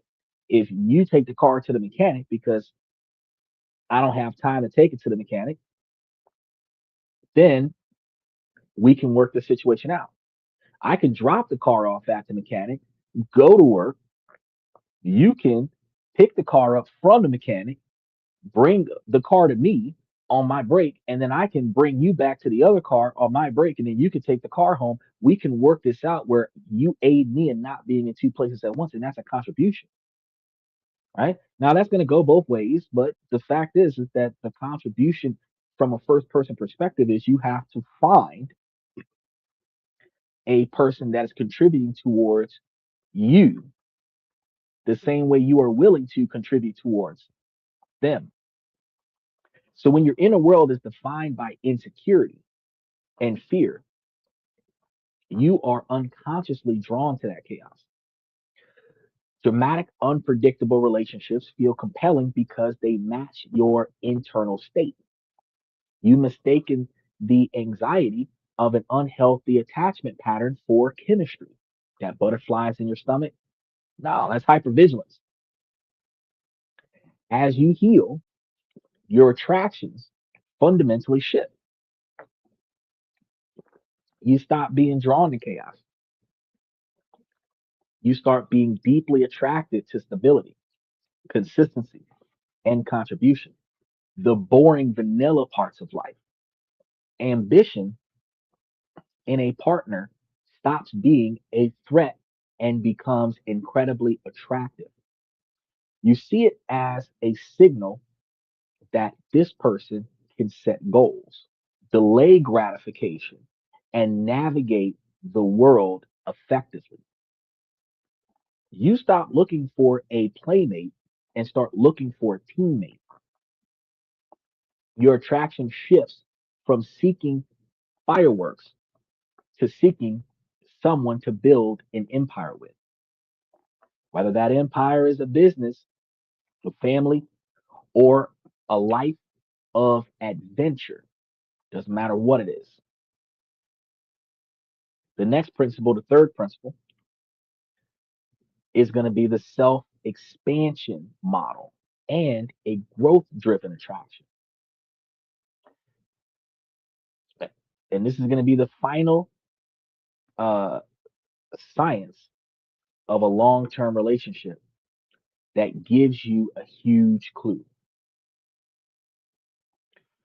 One of the key drivers of lasting love is a concept from relationship science called the self expansion model.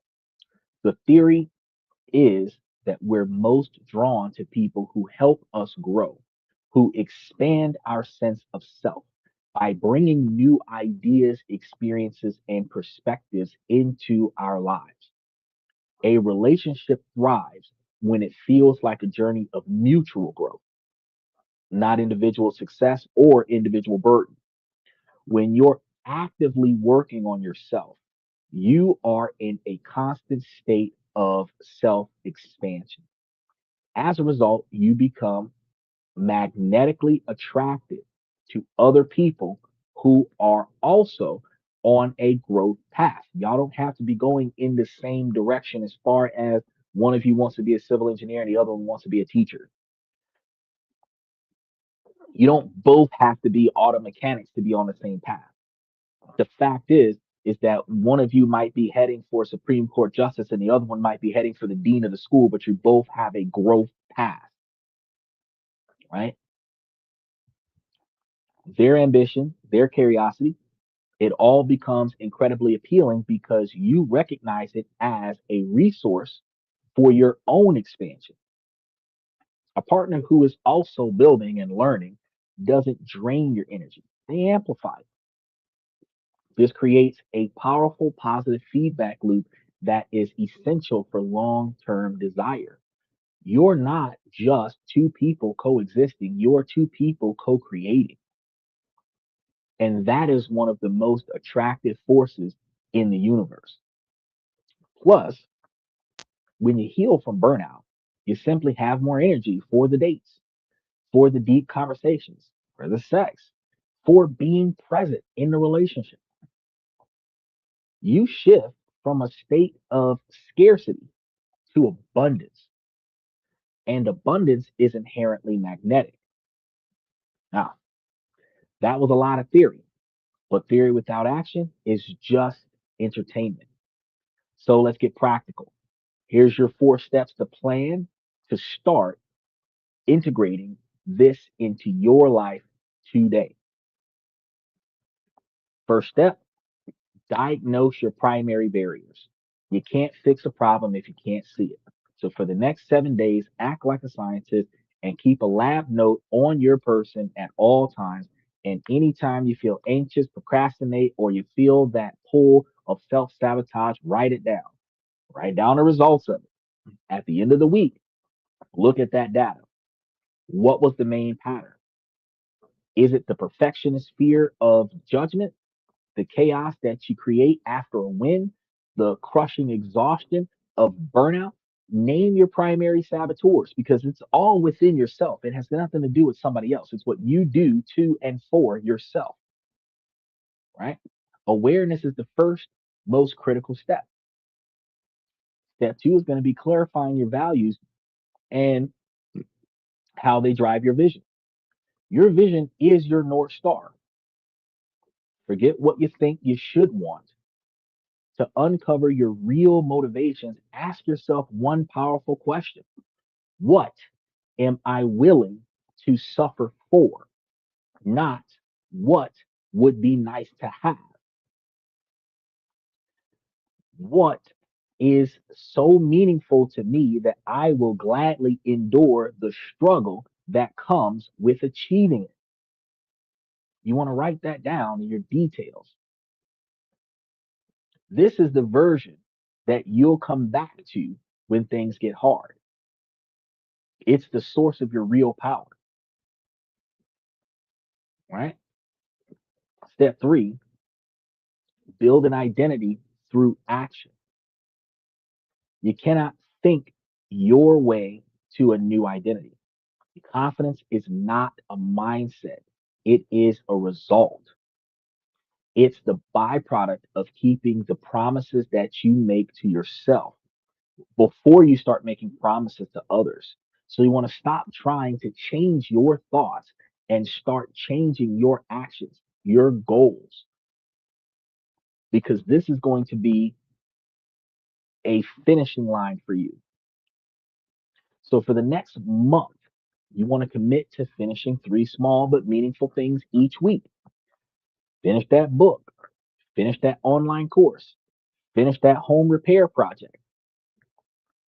This isn't about finishing that series that you was watching on Netflix. No, finish accomplishing something that you had told yourself you were going to do. You got a vehicle that needed an oil change for the last month and a half, 2 months. Go get the damn oil change already. You've been riding on ball tires forever. Don't just go and try to slide you some used tires on it. Go out there and break off some brand new tires under a warranty or some shit. Get the brakes changed for Christ's sake. You have had the car for years and have yet to check the brakes. Get the brake changed. Just because it stops doesn't mean that the brakes is good. Go get the fuckers changed. Brakes and rotors, right? Each time you finish something, you cast a vote for a new identity. I am the kind of person who does what they say they'll do, right? Now, y'all remember that saying back in the day? Word is bond. We all grew up on that phrase. Word is bond. We ain't have credit back in the 80s and 90s and the early 2000s. Word is bond. If I tell you I'm going to do something, the next time you see me, it either got done or I'm almost done with it. We didn't have cell phones back in the day. We didn't have internet back in the day. All that shit came out in 2009. In 1996, in 2006, all we had was I got you. And the next time you saw me, I had it. What I had to do to get it wasn't as important as the fact that I did it. And we used to build a reputation that when we set our mind to it, we're going to do it. And that reputation gets seeped into our society as that person will always get the job done. You can count on that person. You always know that that person will come through for you. That's how they built that reputation because when they say, I'm going to do something, that's what they're going to do. They become the go to person to get stuff done because their reputation is that they're going to get it done. Right? Now, you got to build that reputation with yourself, which will dismantle procrastination because you're not going to start an activity that you don't plan on finishing. So, stacking these small wins is the fastest way to build a real self confidence. The step forward, the last step you have here, audit and upgrade your mate markets. I know this sounds weird. You are the average of the people that you spend the most time with. Typically, the 5 people that you spend the most time with, you are the average of them. And that is going to include your dating pool, the people that you hook up with, the people that you're willing to waste time with at the bar, the people you're willing to take your exhausted, tired day off and go meet them to go do some shit that you don't feel fulfilling about. All of that is included in the people that you spend the most time with. So you want to take a hard look at where you're fishing. Are you on low effort dating apps where the culture is superficial, hookup culture, Tinder? What if you want to meet an ambitious, growth oriented partner? You have to go where those people are. If you're looking for wife material, you're not going to find that in a strip club, right? If you're looking for husband material, you're not going to find that at a bachelor party. The irony with that statement, because while it is tradition for them to have a bachelor party, any bachelor party with strippers in it, not husband material.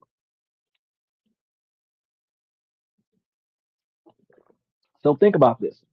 This could be co working spaces, professional workshops, niche fitness communities, like a climbing gym, volunteering organizations, or personal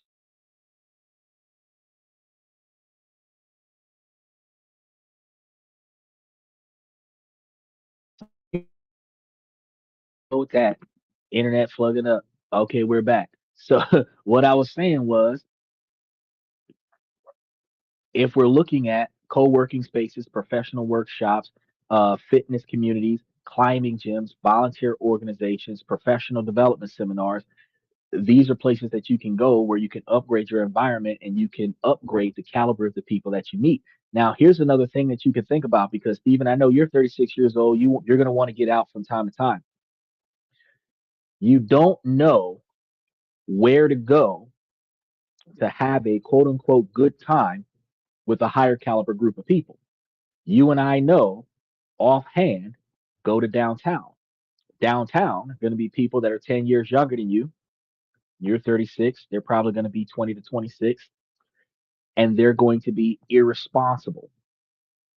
Yeah, it's fun. You might find you someone to hook up with, but your goals, your ambition doesn't match their desire to cut loose and be irresponsible and ignore their goals and their ambitions.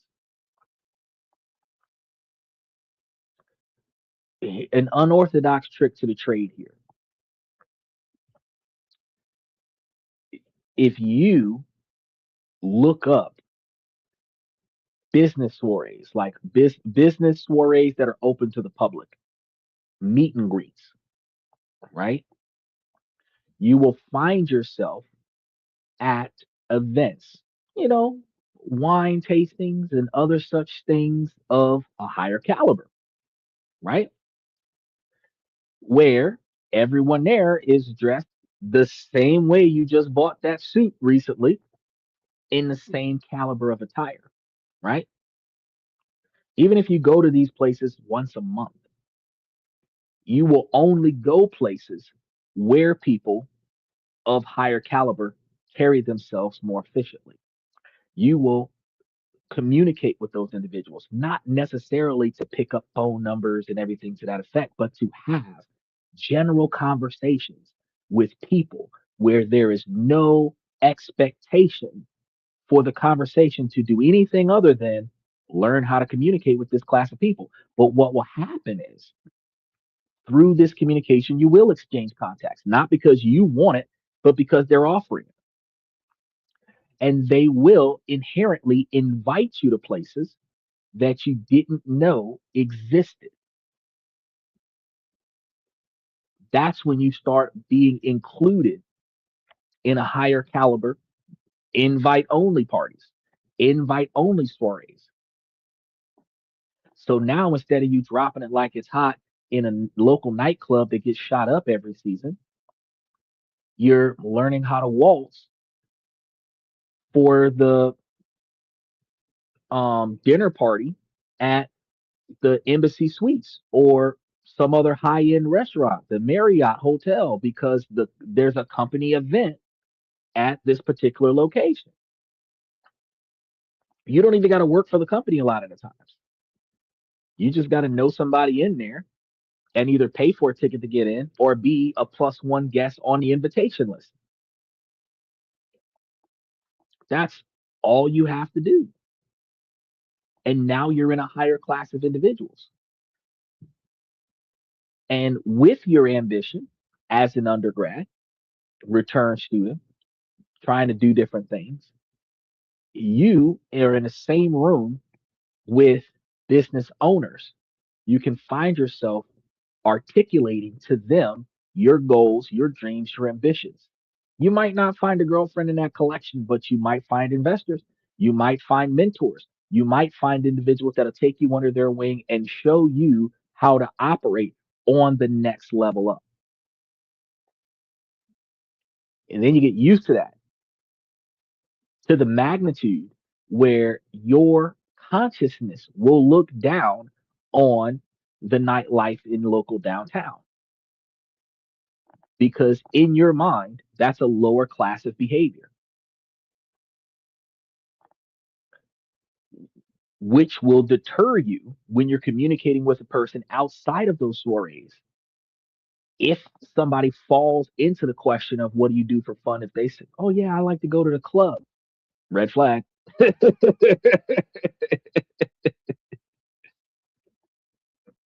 I have dinner parties at hotels with business executives. You guys aren't on the same level. That's when you start understanding the difference in your mentality. You want to find somebody as good as you, if not better than you, because while men deserve to date up, it is a dynamic that I was taught. and I'm going to teach it to you guys, that if you find someone that is better than you, that gives you a goal to surpass them, that's your motivation to be better.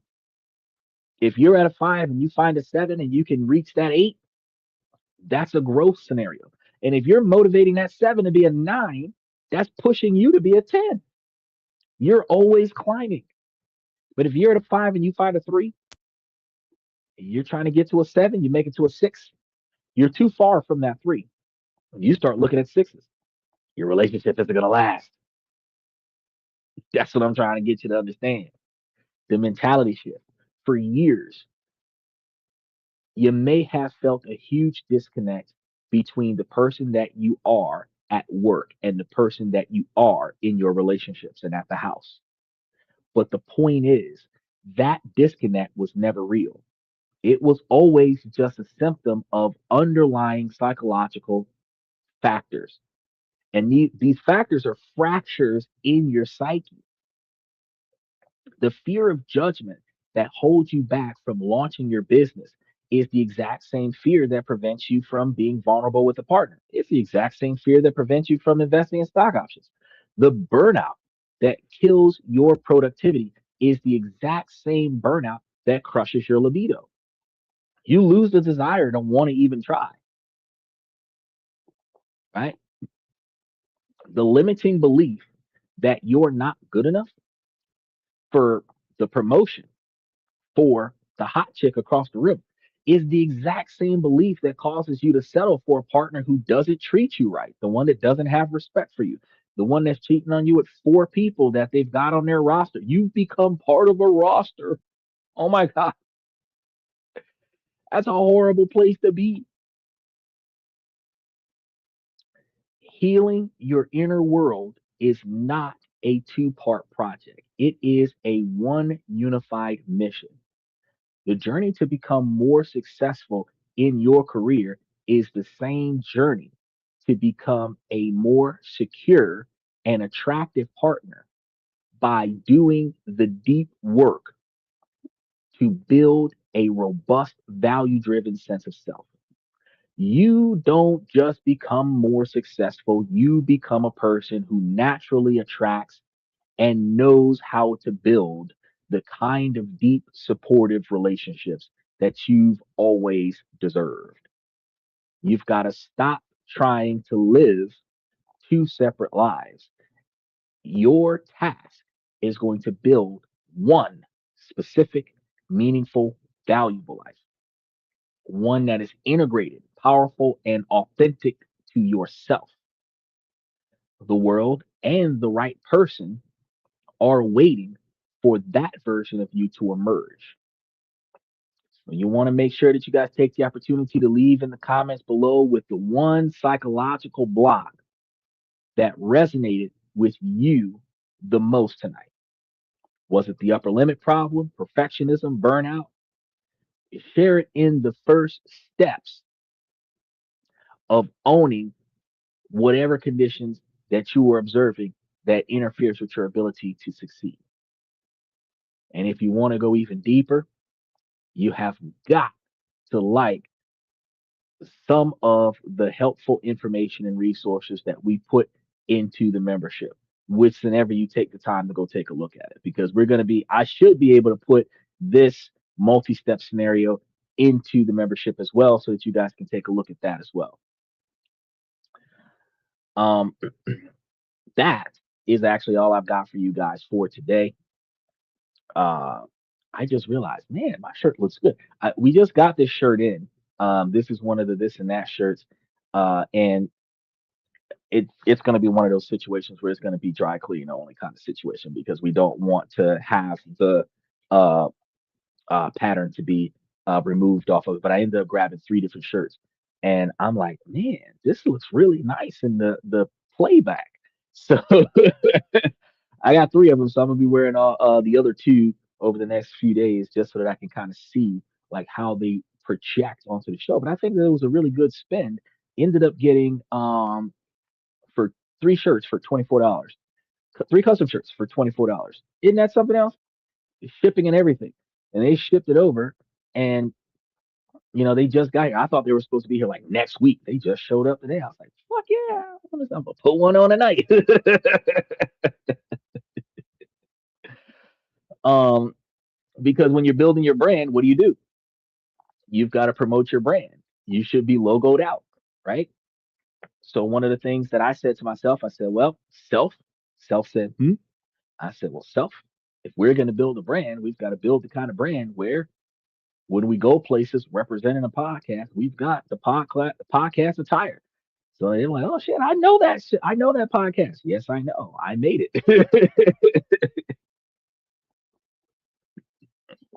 As y'all see, things change, and as things change, things improve, and as things improve, I tell you, hey, from day one to day 1,000, from day one to day 1 million, I tell y'all, baby steps to improve your life requires you to first see change and then take action on that change. If you don't take action on that change, you will be disappointed in yourself in the long run because I'm doing it. I'm doing it. I'm talking about it along the way and then I'm doing it. I'm standing on my non negotiable expectations for behavior and then I'm holding my immediate network to the exact same principles. Time goes on, as the years pass by, as long as I am able to overcome and endure, you will see the progress. And behind the scenes will turn into, oh man, you done upgraded. Yes, I sure did. And you should too, you know? So, with that being said, I'm going to start off by saying, ladies, as long as the situation doesn't make sense, I'm going to keep asking you, ladies, to make it make sense. So, ladies, please make it make sense. But, fellas, I give you all this information to make you guys higher value men. You have to prioritize the things in your life that are inside of your control that you don't like and make the necessary changes that you need to improve your life. Even if it is baby steps, you don't got to put $1,000 into a stock option to put down 10. If you're using Stash App, it's like $32 a year for the annual membership instead of $3 a month for the monthly membership. And you can dive in that bad boy with $10 a month, wait 4 months, and then buy the annual membership. You can dive it. You can put $50 down, buy the annual membership, and then next month put down 25 and do $25 a month and just put it up, set it up. You can start by putting money into a savings account and build the savings account. You can put $5 a month aside into the savings account until you make the $40 and then put it into the brokerage account and just pay the $32 and then start putting money into the brokerage account and investing in it. However, you figure out a way to get started, no matter how small the start is, the fact that you started is the benefit. Then all you have to do is continue. And when you're looking at dividend paying stocks that actually have growth potential, you find yourself in a better position because you start seeing the benefits of your small investment. When you're seeing the benefit of your small investment, you start seeing the potential growth engine that will aid you in larger investments. You will start redirecting larger quantities of capital to those investments. If you find yourself in a position where you would have wasted money on bad decisions, where that capital was accessible somewhere in a savings account or something like that, and you instead of indulging yourself in that bad decision, you redirect the capital from what would have been a spent bad decision to the brokerage account. Doesn't matter. Case of beer, $40. Put $40 into the brokerage account instead. You will find yourself that each one of the bad decisions that you used to make last year in 2025, each one of the bad decisions that you would have made in 2020 is a good decision that you've invested into yourself for your future. Once you start seeing that growth engine working for you, that's when you start saying, shoot, I'm literally going to take $500 a month out of my paycheck and just force it into my brokerage account so that I can then benefit from the dividends. Weeks and months that get tough, where you go from instead of saying I gotta borrow money from X, Y, and Z, I am instead not gonna put extra money into the principal this month. I am instead going to keep that money to pay for the unexpected emergency.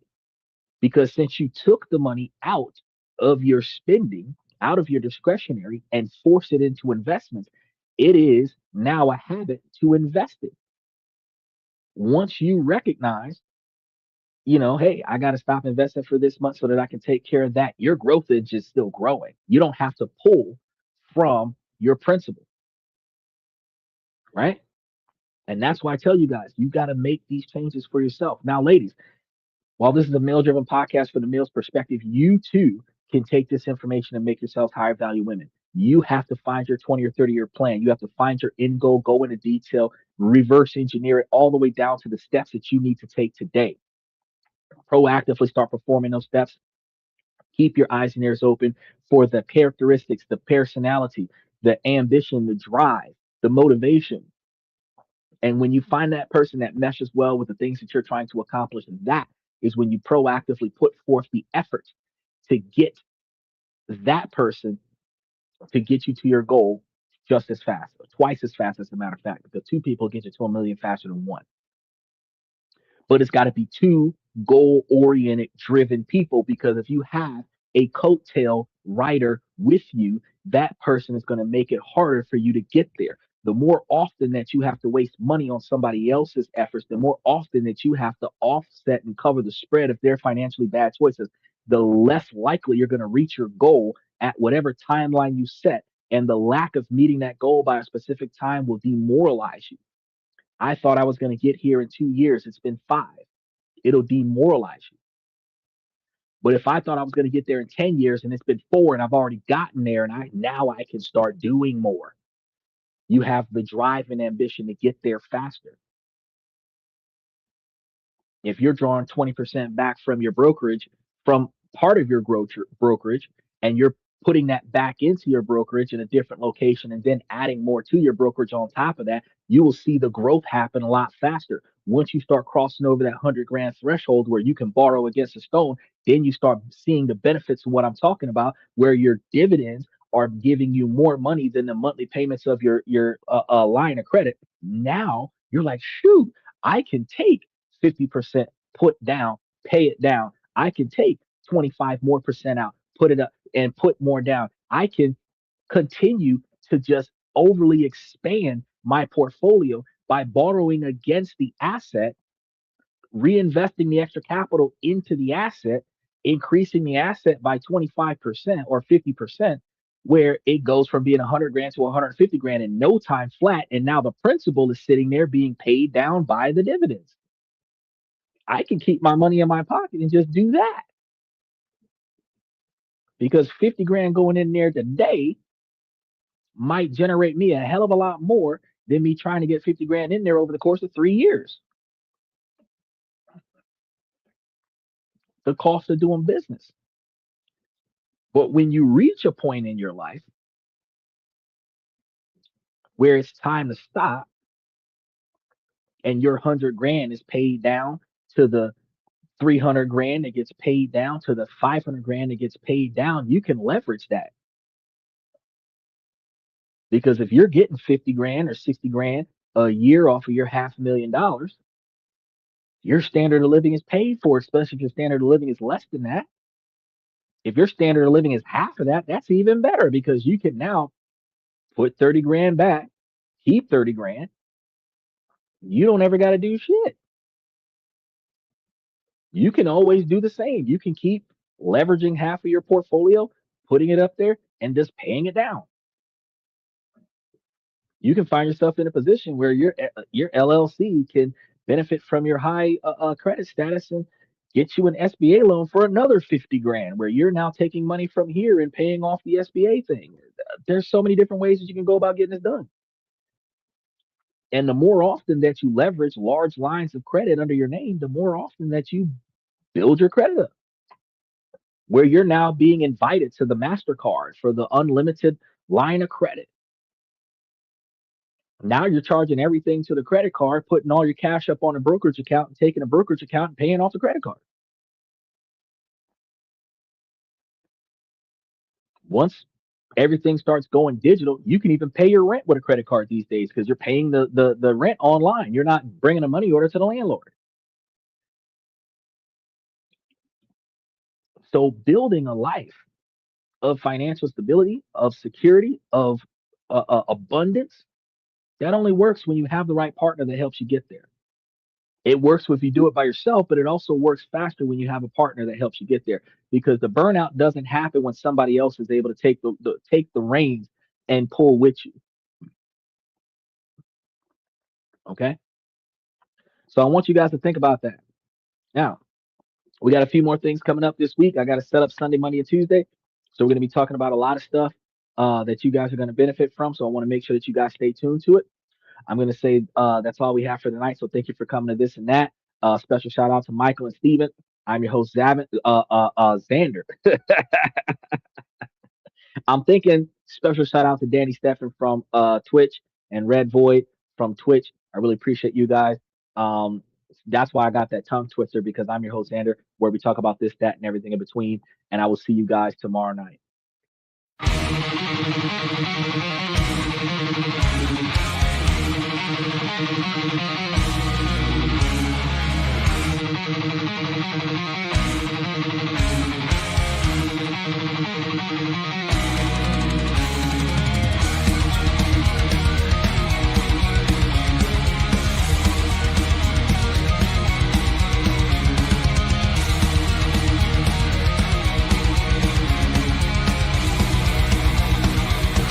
Higher ground!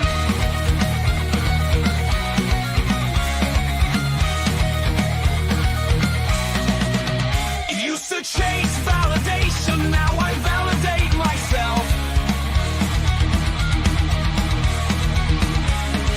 Building inner strength, putting doubt upon the shelf.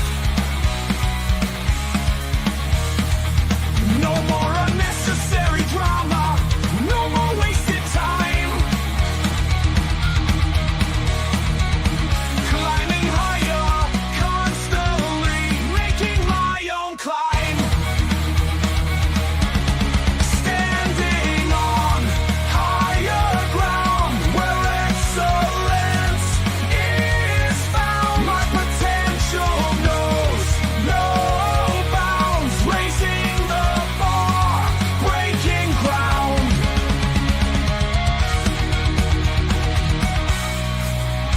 My network is my net worth. Choose your company wise.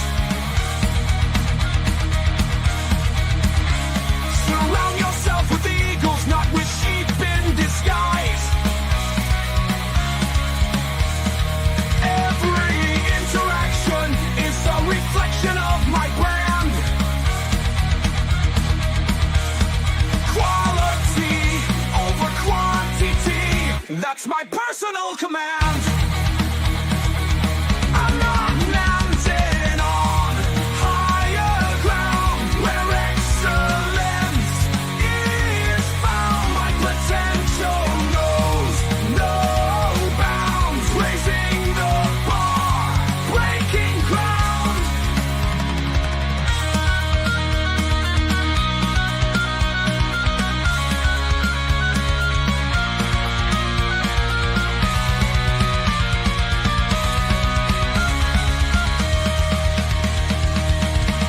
I'm not just living, I'm manifesting my vision, cutting through limitations with surgical precision. My expectations are my compass, my respect is my shield to mediocrity and chaos. I will never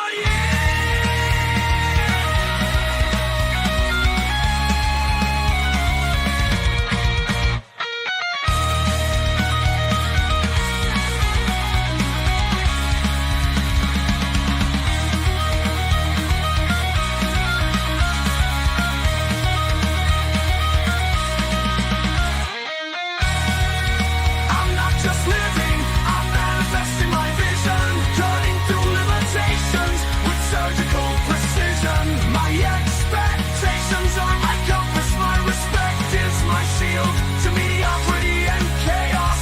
I will never yield.